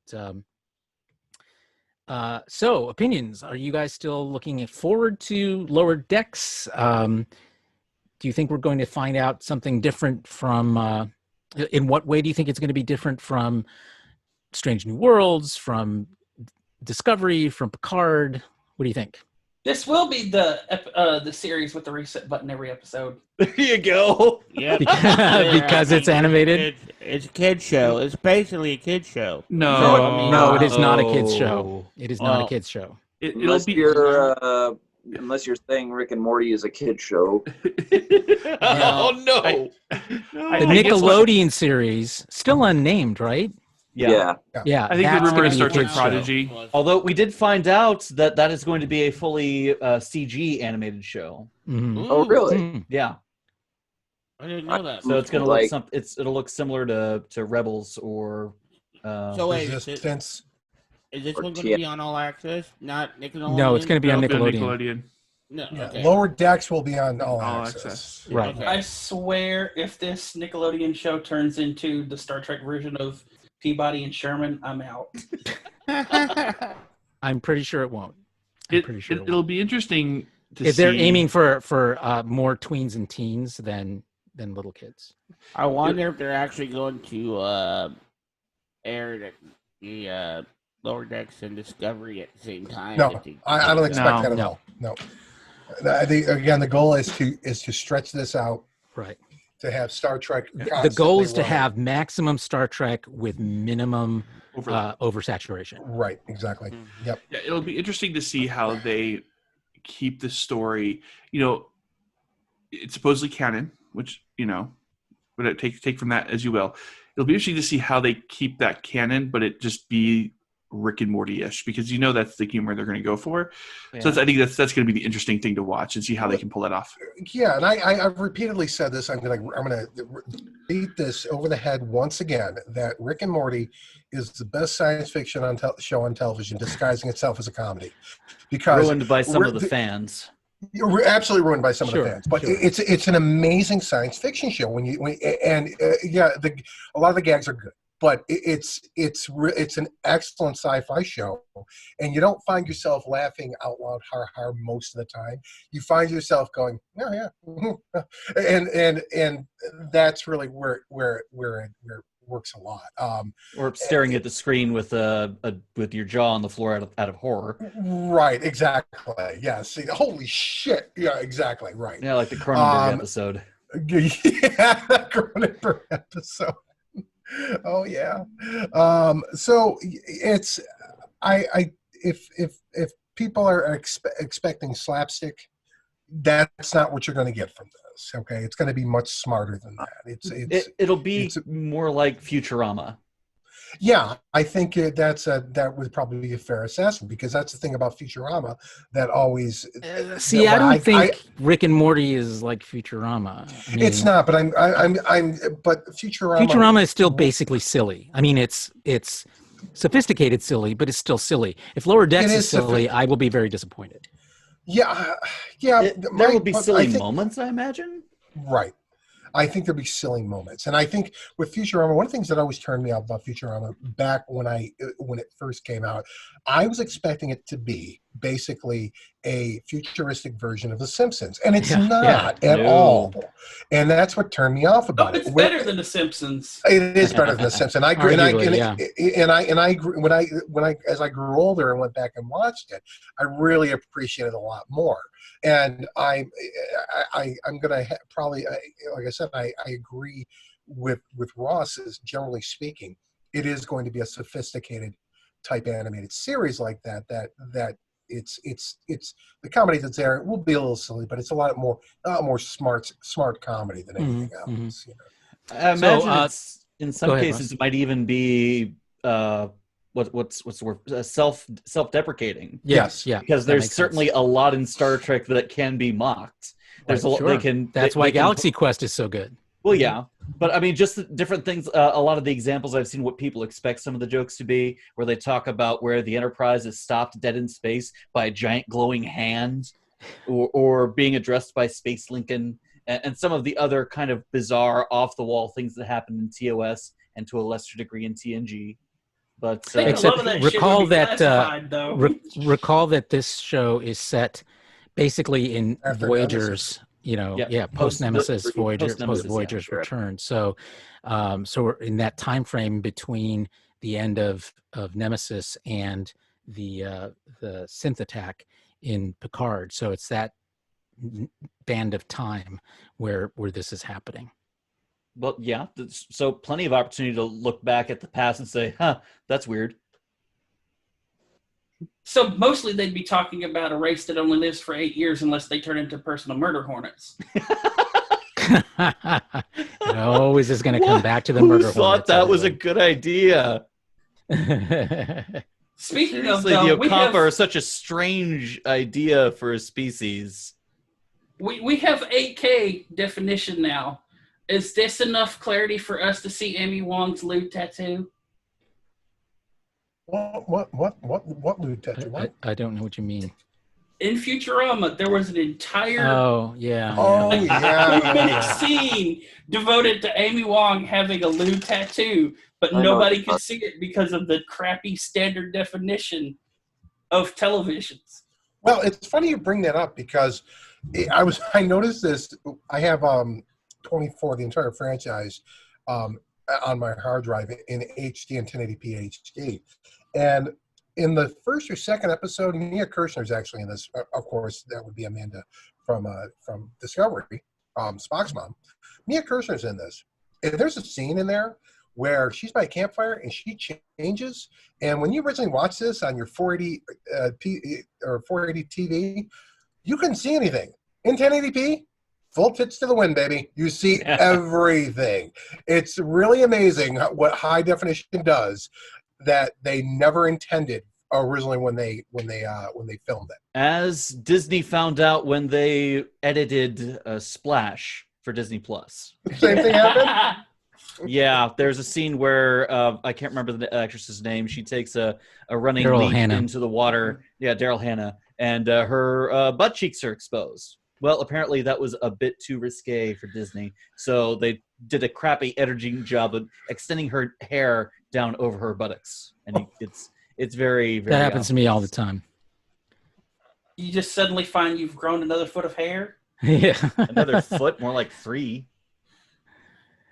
Is that why Okay, you're wearing so a hat? Spontaneous hair growth? let's move to our next topic, which is about Discovery Season 3 and news. We talked about this. Actually, we've talked about this our last 2 episodes, which was around how they're going to be recording the music for Star Trek Discovery Season 3, because it typically happens, with a full orchestra in a big room, people together, and then playing the score literally underneath, a projection of each episode as it goes through. And that, with a pandemic going on, you can't really do that. And so we hypothesized quite a bit, as you may recall, in our last couple of episodes, about how that might happen, whether it be remote recording, whether it would be synthesized recording, how that would all work. Well, comes news this week, thanks to TrekMovie.com, that in fact, Jeff Russo confirms that recording of the score is happening and that it is being done remotely. So they have sent recording equipment to the different performers' homes for them to, do their piece of the composition, and then bringing it all back into a studio and having engineers marry it all together into a coherent theme. He's saying it will sound different, but it will still sound good. So it does answer that question that we had last week. But the big question, or the big news, I think, that's here, is it means that if they are recording the score, it means the damn thing is almost done. Yeah. Yep. Oh, yay! Awesome. That's I feel like Trek Movie buried the lead, and I love them over there. They're great guys. I've worked with them before many times. But it is great news about the score. But the real story here is in the post-production process. If you're recording a score, that means pretty much everything else is done. So it means we're close. And it looks like they're theorizing we're looking at a summertime release for Discovery. Do you think that's what's going to happen? Was my optimistic prediction on target? Yours was July, wasn't it? I think they're saying more late summer, but late July, early August. Yeah, I mean, that's possible. If they're already recording the score, yeah, I mean, they could be really close to getting done, actually. Unlike some other shows I've heard that seem to be a fan favorite, looks like Orville got cut off halfway through their filming, according to Tom Constantino on Twitter the other day. Wait a minute, one more time, Justin? According to Tom Constantino from the Orville, apparently they got cut off midway through season 3 in filming. Yeah, they there was actually Really? an interview. Yeah, there's an interview that what's his name, Seth MacFarlane did with what did it say, Jimmy Kimmel? Yeah, I think so. Yep, where basically he said that it was they were filming, and then they were told, "Go home. You can't come back." They were about halfway through. Well, So- we'll start. I mean, but here's where that's problematic. That means they were filming, if they got about halfway through, they were filming well into early March, and for a release of winter of 2020 seems kind of tight for that show. Am I Yeah. crazy? Oh, what I had read was that we shouldn't expect to see season 3 of the Orville until 2021. Yeah. Anyway, Okay. Yeah, there and was a basically- long. Yeah, Well, Since it's because debuting on Hulu, that's not as big a deal, thankfully. well, I mean, my question about that though is when did you hear it? Because I could have sworn that's when when the announcement, when it was announced it was going to Hulu, that was the reason why, because it wasn't going to be. Okay, so no, I'm asking. I'm sorry, Jess. I'm asking Carlos. When did you hear that it was going to be 2021? Because that's when the news came out. I heard what I read was that it was not coming back in the fall. That it would be coming back after that. Well, after the fall is 2021. Well, yeah, So- that would make sense. Okay, so I'm just saying, how long? Because Oh, that was probably we had Trello cards about it. So I don't know, within the last couple of months for sure. I mean, I could go back to the okay, so it's more podcast recent archives, but it's been because if you go back to when the McFarlane made the announcement about going to Hulu because they couldn't get the VFX done, that was an issue of it not being ready for this year, the mid-season break this year. It wouldn't be right. available till later, till like fall of 2020. So it sounds like they were way off schedule to begin with, is what it sounds like to me. I think because they had the flexibility, they were taking advantage of the flexibility. That's the sense that I got from what I read, that, they're not married to a typical network schedule, which is you either premiere in the fall or you premiere in the winter or summer if you're an outlier, but that, basically the beginning of each of those seasons. So either, September, October, or January, February, or June, July. That's a big risk for them, though. Well, it is a big risk because they're losing momentum. They have fans Right, who are just going to be waiting and waiting and waiting and waiting. But that's few they have that's left. now. Right, and then Right. you're gonna get to an episode where you have pre-corona, what's his name? What's the captain's name? Mercer. Ed Mercer. it's not Archer. Mercer. Ed, No, he said Mercer. Ed Mercer, right? Mercer. So you're gonna have pre-COVID skinny Mercer, and then the next scene you'll have fat post-COVID Mercer from quarantine, and then The you go back to quarantine skinny 15. Yeah. So it'll go How back they and do forth that, between skinny and fat Mercer throughout that Well, episode, it's and then easy. you'll go to It's fat easy. Mercer afterwards. It's easy to solve that problem. You just have an episode where you explain that everybody suddenly got fat for some reason. You probably would Science do it out. yeah, exactly. Like Then you have to do science that. it out the whole second half of the season. Like some alien comes along and brings ages them all like several months or some crazy stuff. I mean, it's Seth MacFarlane. He'll figure out a way to work it into a script. He's not writing now, right? Is that the general he's doing it. consensus? I don't think he's right. No, he's not. I think he has creative Yeah, he control, does, though. but, so I mean, you can just tell him to. The guy has so tell many different writers, projects, be like, he hey, knows try how to present- delegate. yeah, I'll give him that for sure. And Family Guy's still on the air for crying out loud. Which isn't been impacted by coronavirus. He said in the interview with Jimmy Fallon that that's been going on just fine. Yeah, I mean, animated shows can do that, because it's mostly done by people with computers or alone And that's in studios. With Family Guy, that's all done in Korea anyway. That's all that animation is done in Korea. They Sure. don't do that in the States side. So Yeah, all the voiceovers are done though pretty much one at a time. So right, exactly. But I mean, that's and they're done individually too. So that's easier for them to do. Could easily be done at home. Yeah, exactly. Right. So can we talk about the fact that there's 4 Avatar sequels now? Or we Okay. can now if you want. I was going to go to Mandalorian, but we can go to Avatar's 4 sequels. why in which- God's Just name say is there one more than Star one? Trek topic real quick. Say What's one more that? Star. I'm really sad that it's a very good possibility that Narek won't be coming back for season 2 of Picard. Oh yeah, that's Oh, true. yeah. Poor Harry Treadaway. Yeah, it looks like they've bid goodbye to Narek, at least for season I feel 2. like this fidget cube's get outdated, man. I missed the news on this. What happened though? That was it was in an interview this week with Patrick Stewart, who is talking about the state of Picard, which is being written. Scripts are being written right now. It was supposed to go into production this summer. Obviously, that's not going to happen. But he was talking about who he's excited to work with, and how because of COVID, he's missing everyone. Being able to work with them face to face or side by side, and he makes this offhand comment about how we've bid goodbye to Harry Treadaway. Oh, all right then.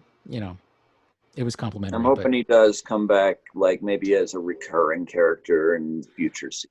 But yeah, we'll see. Sounds pretty definitive to me. So that means we're getting an off-screen explanation to what happened to him. At the off-screen explanation, they actually shot a scene in which he was turned over to Federation authorities and just was cut out. Ah, okay. Yeah. So that's where he went off to Federation jail.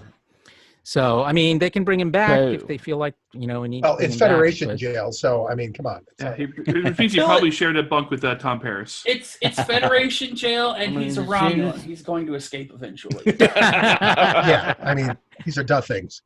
I mean, they'll need him for something. Or the eventually, Telshar will I just mean, kill him. The Federation jail is Yeah. Federation jail is just Or he'll whenever as long you're only in there as long until It's you're needed a for something. resort. Or he'll just come Really back kinda 3 or is. 4 seasons later as Federation But- Sea. But Tom Paris was still making big rocks into little rocks. Yeah. Was he? You know, Already have a it's job thing. It's for the like Federation. it's like knitting, but with rocks. Anyway, let's move on to talking about Avatar's 4 sequels, which Fuck this we shit. learned Sorry. this week that yes, 4 sequels. That means 5 Avatar movies, and altogether they're being filmed sort of simultaneously / back to back, pushing a $1 billion budget. That's $250 million per. Okay, That so is some serious assumption going right there.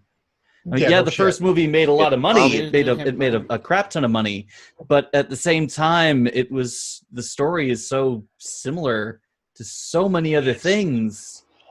Pocahontas. Where can it Dances go with from here wolves. to warrant not 1 sequel, which I thought was excessive enough, but 4? For The This fuck is all is about. this? Well, I My- can my- think of better ways to spend $1 billion. I'll My tell you that. take is that this is just marketing for Avatar Land at Animal Kingdom. They've been. Oh, I mean, probably. okay. So, I have one thing to say about this. No, God! No, God, please, no! No! yeah. No! I mean, Well, but no, it's more of a why. I mean, I'll be honest. I was looking forward to the sequel because I'll be completely honest. I wanted to see what the undersea life of Pandora was like. Okay, I'll give you that. Really? That's what the whole point Yeah, of the I love sequel was supposed to be. As long as they have the neural sex tales that interconnect with everything. Yeah, the land of Pandora in Disney World, Animal Kingdom, cost something like $500 million. So if you could create a way to promote that and market that in a way that's very organic while also making money, they're going to do it. Video game. Make a TV series at this point. It will be interesting to see whether they can come up with stories that really sustain this kind of treatment. And given how derivative the first one was, I'm not that optimistic. I mean, Lord of the Rings had enough source material to make it last for 3 movies Yes. and not overstay its welcome. In fact, I gladly watch the extended cuts because I did too. it's fun and I enjoy it. The Hobbit, on the other hand, was stretched so thin. Yeah. You Oh, just got man. bored.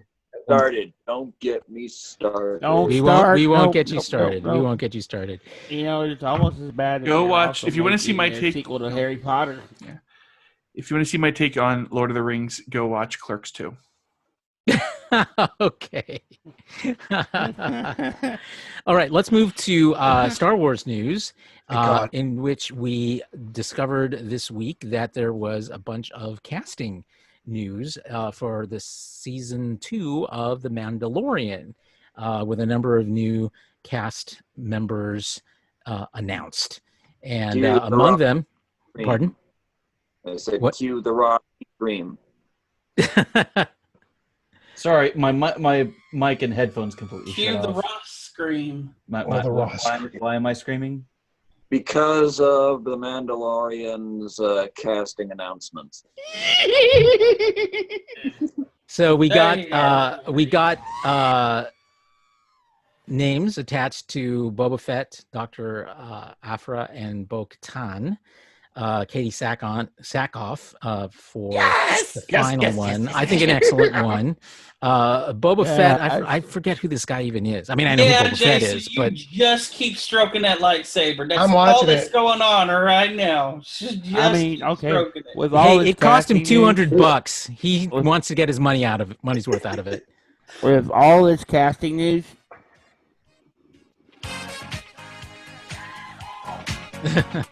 You guys remember this one thing? hell of a season. The end of the Doomhammer. Oh, boy. yes. Yes, indeed. That's what I was doing. It's fan wank.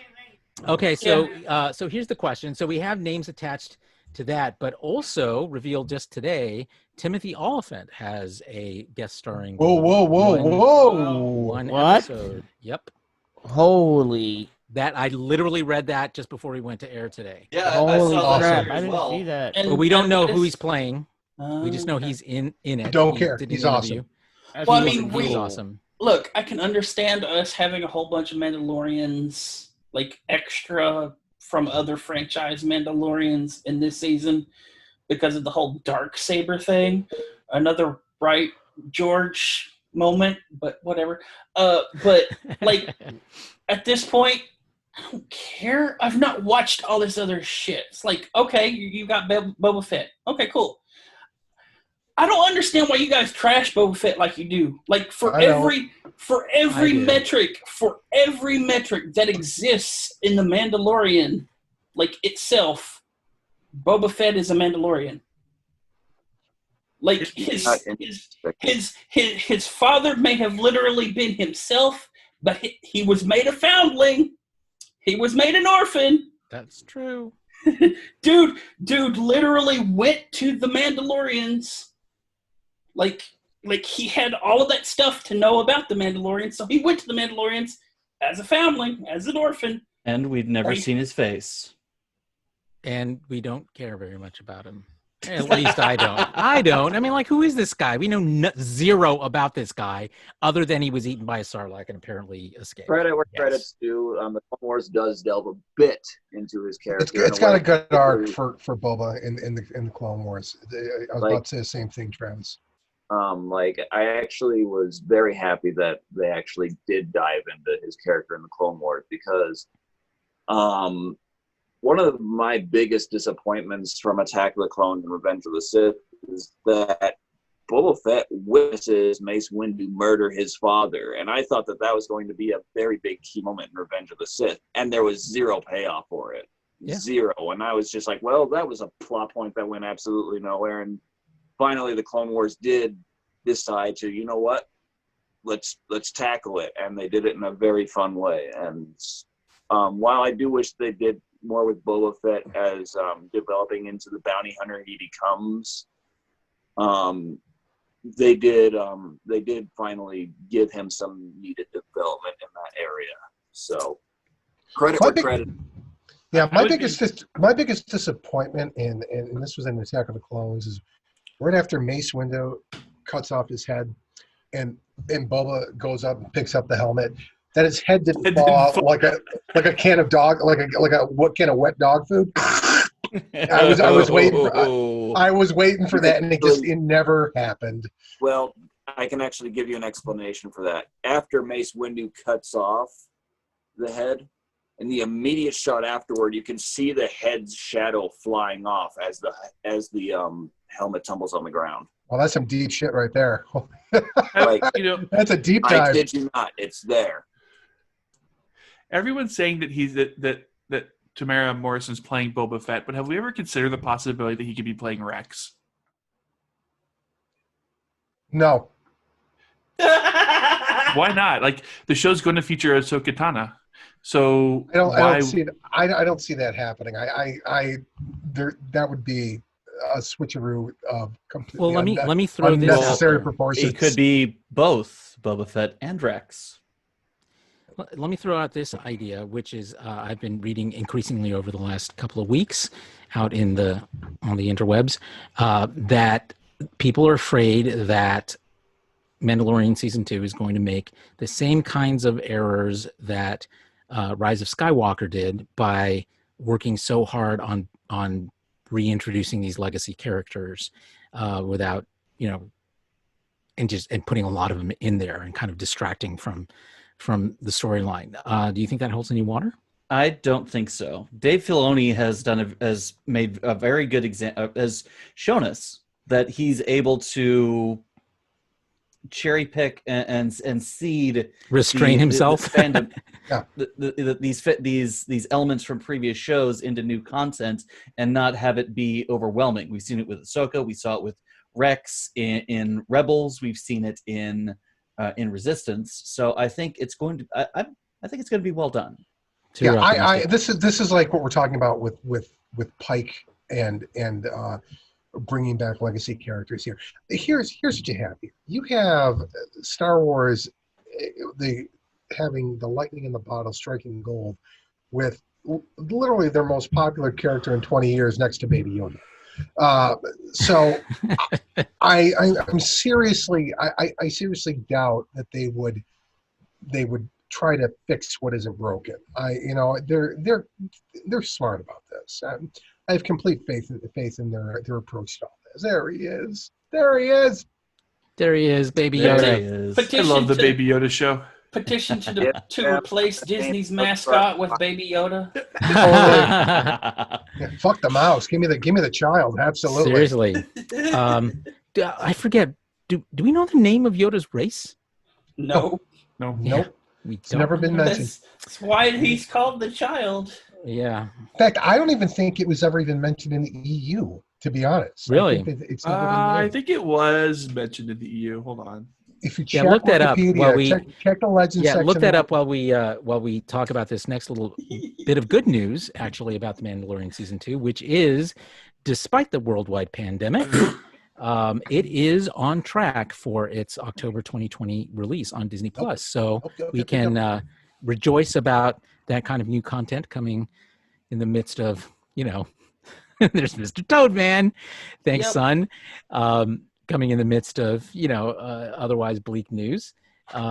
So good for them. Yep, good news. The Mandalorian Season 2 is on track to return in October 2020. Bad news, everybody who was involved is now dead. Sorry. No, not really. If everyone was wearing Mandalorian masks, they're They're just good to fine. go. That's Good. true. They're good Yep, to go. yep, they're good to go. So why hasn't Disney released Mandalorian COVID masks so we can get back to the parks? There we go. They are available.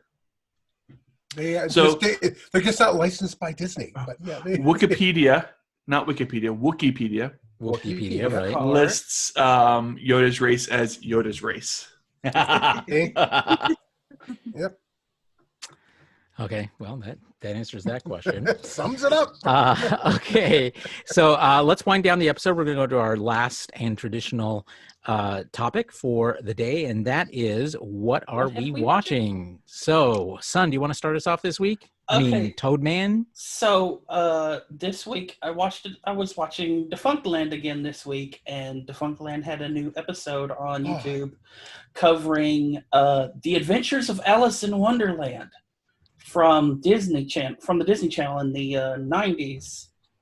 And oh my God, my heart, because I remember growing up with that show. It was so good.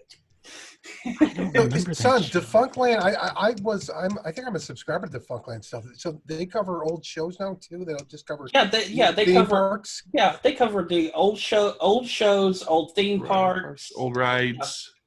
Because last week I was watching one that they were covering from what was it? Disneyland's Tomorrowland 1955. and the changes that went through before it became the more modern Tomorrowland that it is now. But yeah, they've been doing TV shows for a while as well. Cool.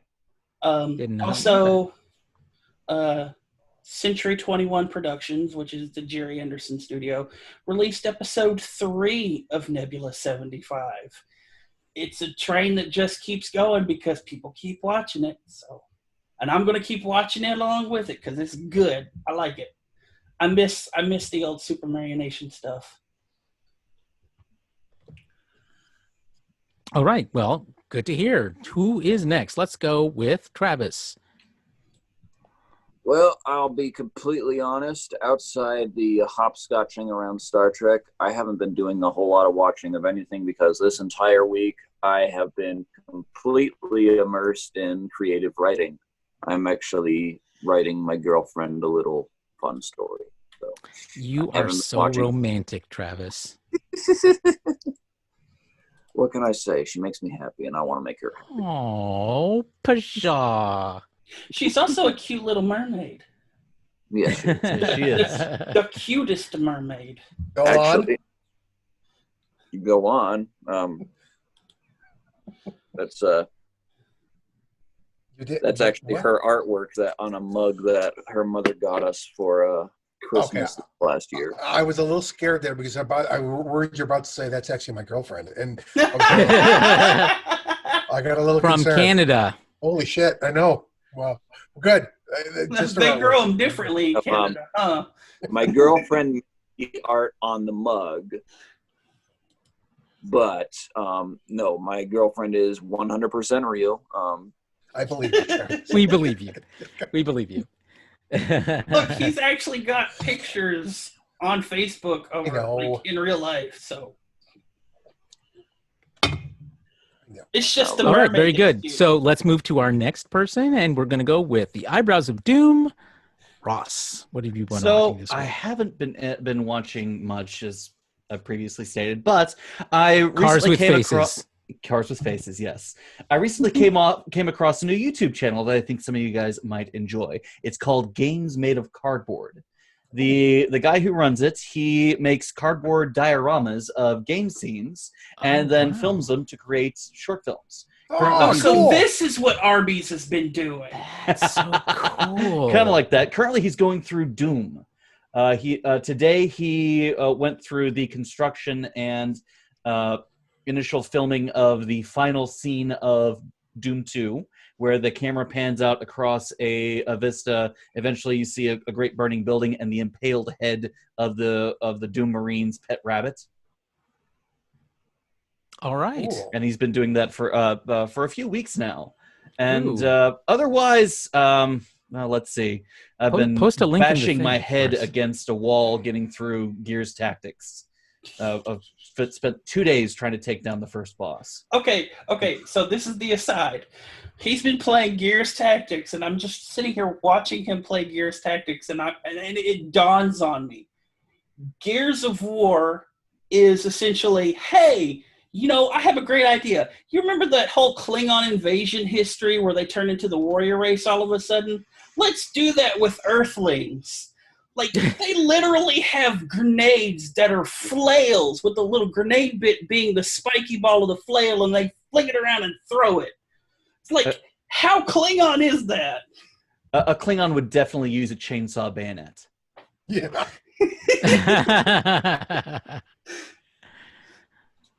So I put the that sounds like link to quite that a week. YouTube channel in the Zoom chat. I'm on it right now. I'm on it right now as well. Thank you for letting me know about that. I mean, I'm not that into games, as you know, but I love like miniature recreations of things, and so this is right up my alley. So thank you. You're welcome. All right. Did you have a chance to watch Demolition Man by any chance? I got it on Thursday. I haven't watched it yet. What I want to do is You posted it on Twitter. It was Twitter, right? Wasn't it Twitter? No, I Or posted was it Facebook? in our group chat. What Okay, I want to that's what it do was. is that Twitch recently released a watch party feature. So I want to host. I want to get everybody together as best we can and Mystery Science Theater that thing. Oh, okay, great. I think we should. Totally do it. Oh, that'd be I amazing. haven't seen. I'll watch it with you guys like that. That'd be amazing. All right, excellent. So let's move over to you, Sean. What have you been watching this week? I saw a very interesting documentary series called Trial by Murder this week, or Trial by Media, Trial by Media this week. It was a 6 or 7 part series about all these high profile cases that were very seminal in the United States, but were heavily they were heavily covered by the media and basically became their own soap operas. And everything from Rod Blagojevich to Rod Blagojevich case, to the case of the woman in that they made a movie. Jodie Foster made a movie about the woman in Massachusetts who was she was raped in the bar on the table by the Right. Mm-hmm. By the several those men, and it was really quite fascinating how in this new era of television in covering cases, how things have changed in the impacts on the culture and society, and of course even just society in general, how it all played out. It's how different it was to say 50 years ago. So that was very interesting. I finished watching second season of Dead to Me. If you guys have watched that series, I just finished it yesterday. Yep, that's a great show. And so yeah, they got that going, and and of course I finished watching The Office. I had, like I was explaining earlier, I had only watched The Office up to about mid-season 7 before, and I did a binge with my wife and watched the whole thing straight through, and I actually thoroughly enjoyed the later seasons. So so that's what I've been watching. Okay, excellent. Jason. Yeah, so this week, me and the family, because I'm quarantined with my wife and son, have been watching the other trilogy, meaning Back to the Future. I am overdue for a rewatch of that myself. It's on Netflix now, so it makes it really easy to watch it. All three. Sweet. I have the DVDs released when they released the DVDs originally from a few years back, but being able to watch it on Netflix makes it really easy. But so last week I talked a little bit about it. Josh Gad has started his COVID YouTube show. So much like Some Good News by John Krasinski, Josh Gad has kind of this thing that he's doing. It's called Reunited Apart. So the first episode was Goonies. The second episode was Back to the Future. So we watched that this week. And that was really good. And then so we've done kind of a Back to the Future week where we've watched the 3 movies. We watched that. And what's really cool is at the end of that, the cast of Back to the Future musical sings Power of Love. So sweet. That was a lot of fun. Wasn't there, like, I was just reading just before we went on, started recording, there was some kind of Back to the Future cast reunion thing. Is that what you're talking about? Yeah. Okay, that's the one. All right. Okay. Yep. So that's kind of, we had a fun Back to the Future week this week.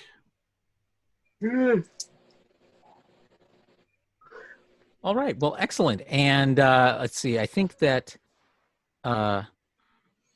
Justin is having some technical problems, so I'll go ahead and go. Place is humidifier. Something's wrong with his humidifier. Anyway, so I'll go over mine. I totally binged 3 seasons of The Medici on Netflix, and it was pretty fun. It is one of those shows, though, that when you binge it, you realize that each season basically follows the same arc over and over and over again. The characters are compelling, however, and of course the setting is lavish and wonderful, so it's definitely worth watching. But structurally, I would have hoped for a little bit more, variety in the storytelling. But held my interest for three seasons. The first 2 seasons had come out quite a while ago. The third season had just been released in the last month, I think. And the lead character in it, I was like, where have I seen him before? And I realized he played Isaac on Teen Wolf. Daniel Sharman. He's a British actor, which of course I didn't know from Teen Wolf because he played, American. there. But he's a very gifted actor. He carried the show pretty well. So that was 30 episodes total that I watched. And then, of course, Dead to Me, which Sean also watched this week. And it's one of those shows that the main character can often be really grating, but for some reason, by the end of this season, she really kind of redeemed herself and was very interesting to watch without feeling like her character was, nails on a chalkboard. And they haven't announced whether or not it's going to be renewed yet. I hope that it is, although it was a pretty good ending, I think, for the season. If that's ends up being the series finale, there's still a couple of loose threads, but in general, it was a pretty satisfying ending. So worth watching, funny, some good little drama and irony in it. And then I started watching Hollywood, which is pretty intriguing. That's Ryan Murphy's show about golden age of Hollywood. And then caught up on The Good Fight, which I continue to love almost more than any other show on television. It's just so biting in the way it tackles the Trump administration and still, and the law and everything, and still not feeling like they're just taking pot shots. It's very clever. It's a delicious guilty pleasure, to say the least. It is. Well, it's better. It's more than a guilty pleasure because it's a pretty well done show. I mean, it's very well done. The only issues I've had with the Good Fight, with the Good Fight, is that it's like last season it got so out there, and like this kind of shit is never going to happen. I mean, it was just the madness associated with it. That it got a little crazy, but still enjoyable. We're living in a crazy world, Sean. Well, not this. Well, it's crazy. It's crazy. But the first episode, in case you're interested in seeing it, of this season, the main character wakes up and in a world in which Hillary Clinton won the 2016, and it's a very different world. And at first she's thrilled until she discovers that world has its own set of complications. So anyway, it makes for an interesting grass is always greener. Yeah. So that was my week, and I do have one more thing. Sure, son. For those of you who are interested in music and like video games, the Beyond Skyrim mod team released an entire album of their created in-game music for their new mods called Three Kingdoms, and you can find it on YouTube, you can find it on Spotify and different other places. It is 6 hours and 17 minutes of just music, just pure video game music. Ooh, cool. And it's all created by this mod team, so there's no worry about things getting copyright struck, and you can purchase the album on Bandcamp too. So you can help them out. All right. Well, that brings us to the end of the week, unless, Justin, are you back? I don't think you are yet. So sorry we're missing out on hearing what you were up to this week. But for everyone else, thank you for your contributions about that and everything else we talked about this week. It was a great show. We will be back. Program note, we will be back next week as usual. And hopefully we'll have some more interesting Star Trek news as things begin to develop or envelop there, as the case may be. And Travis, please keep us posted on that, because you were on the vanguard of what's going on that's crazy out in Star Wars, in Star Trek land. So all right, any parting words before we sign off for the night? Anyone Bueller, Travis? Be courageous, be bold, brave, black alert. Hit it. Black alert. We need Casey for that. Black alert.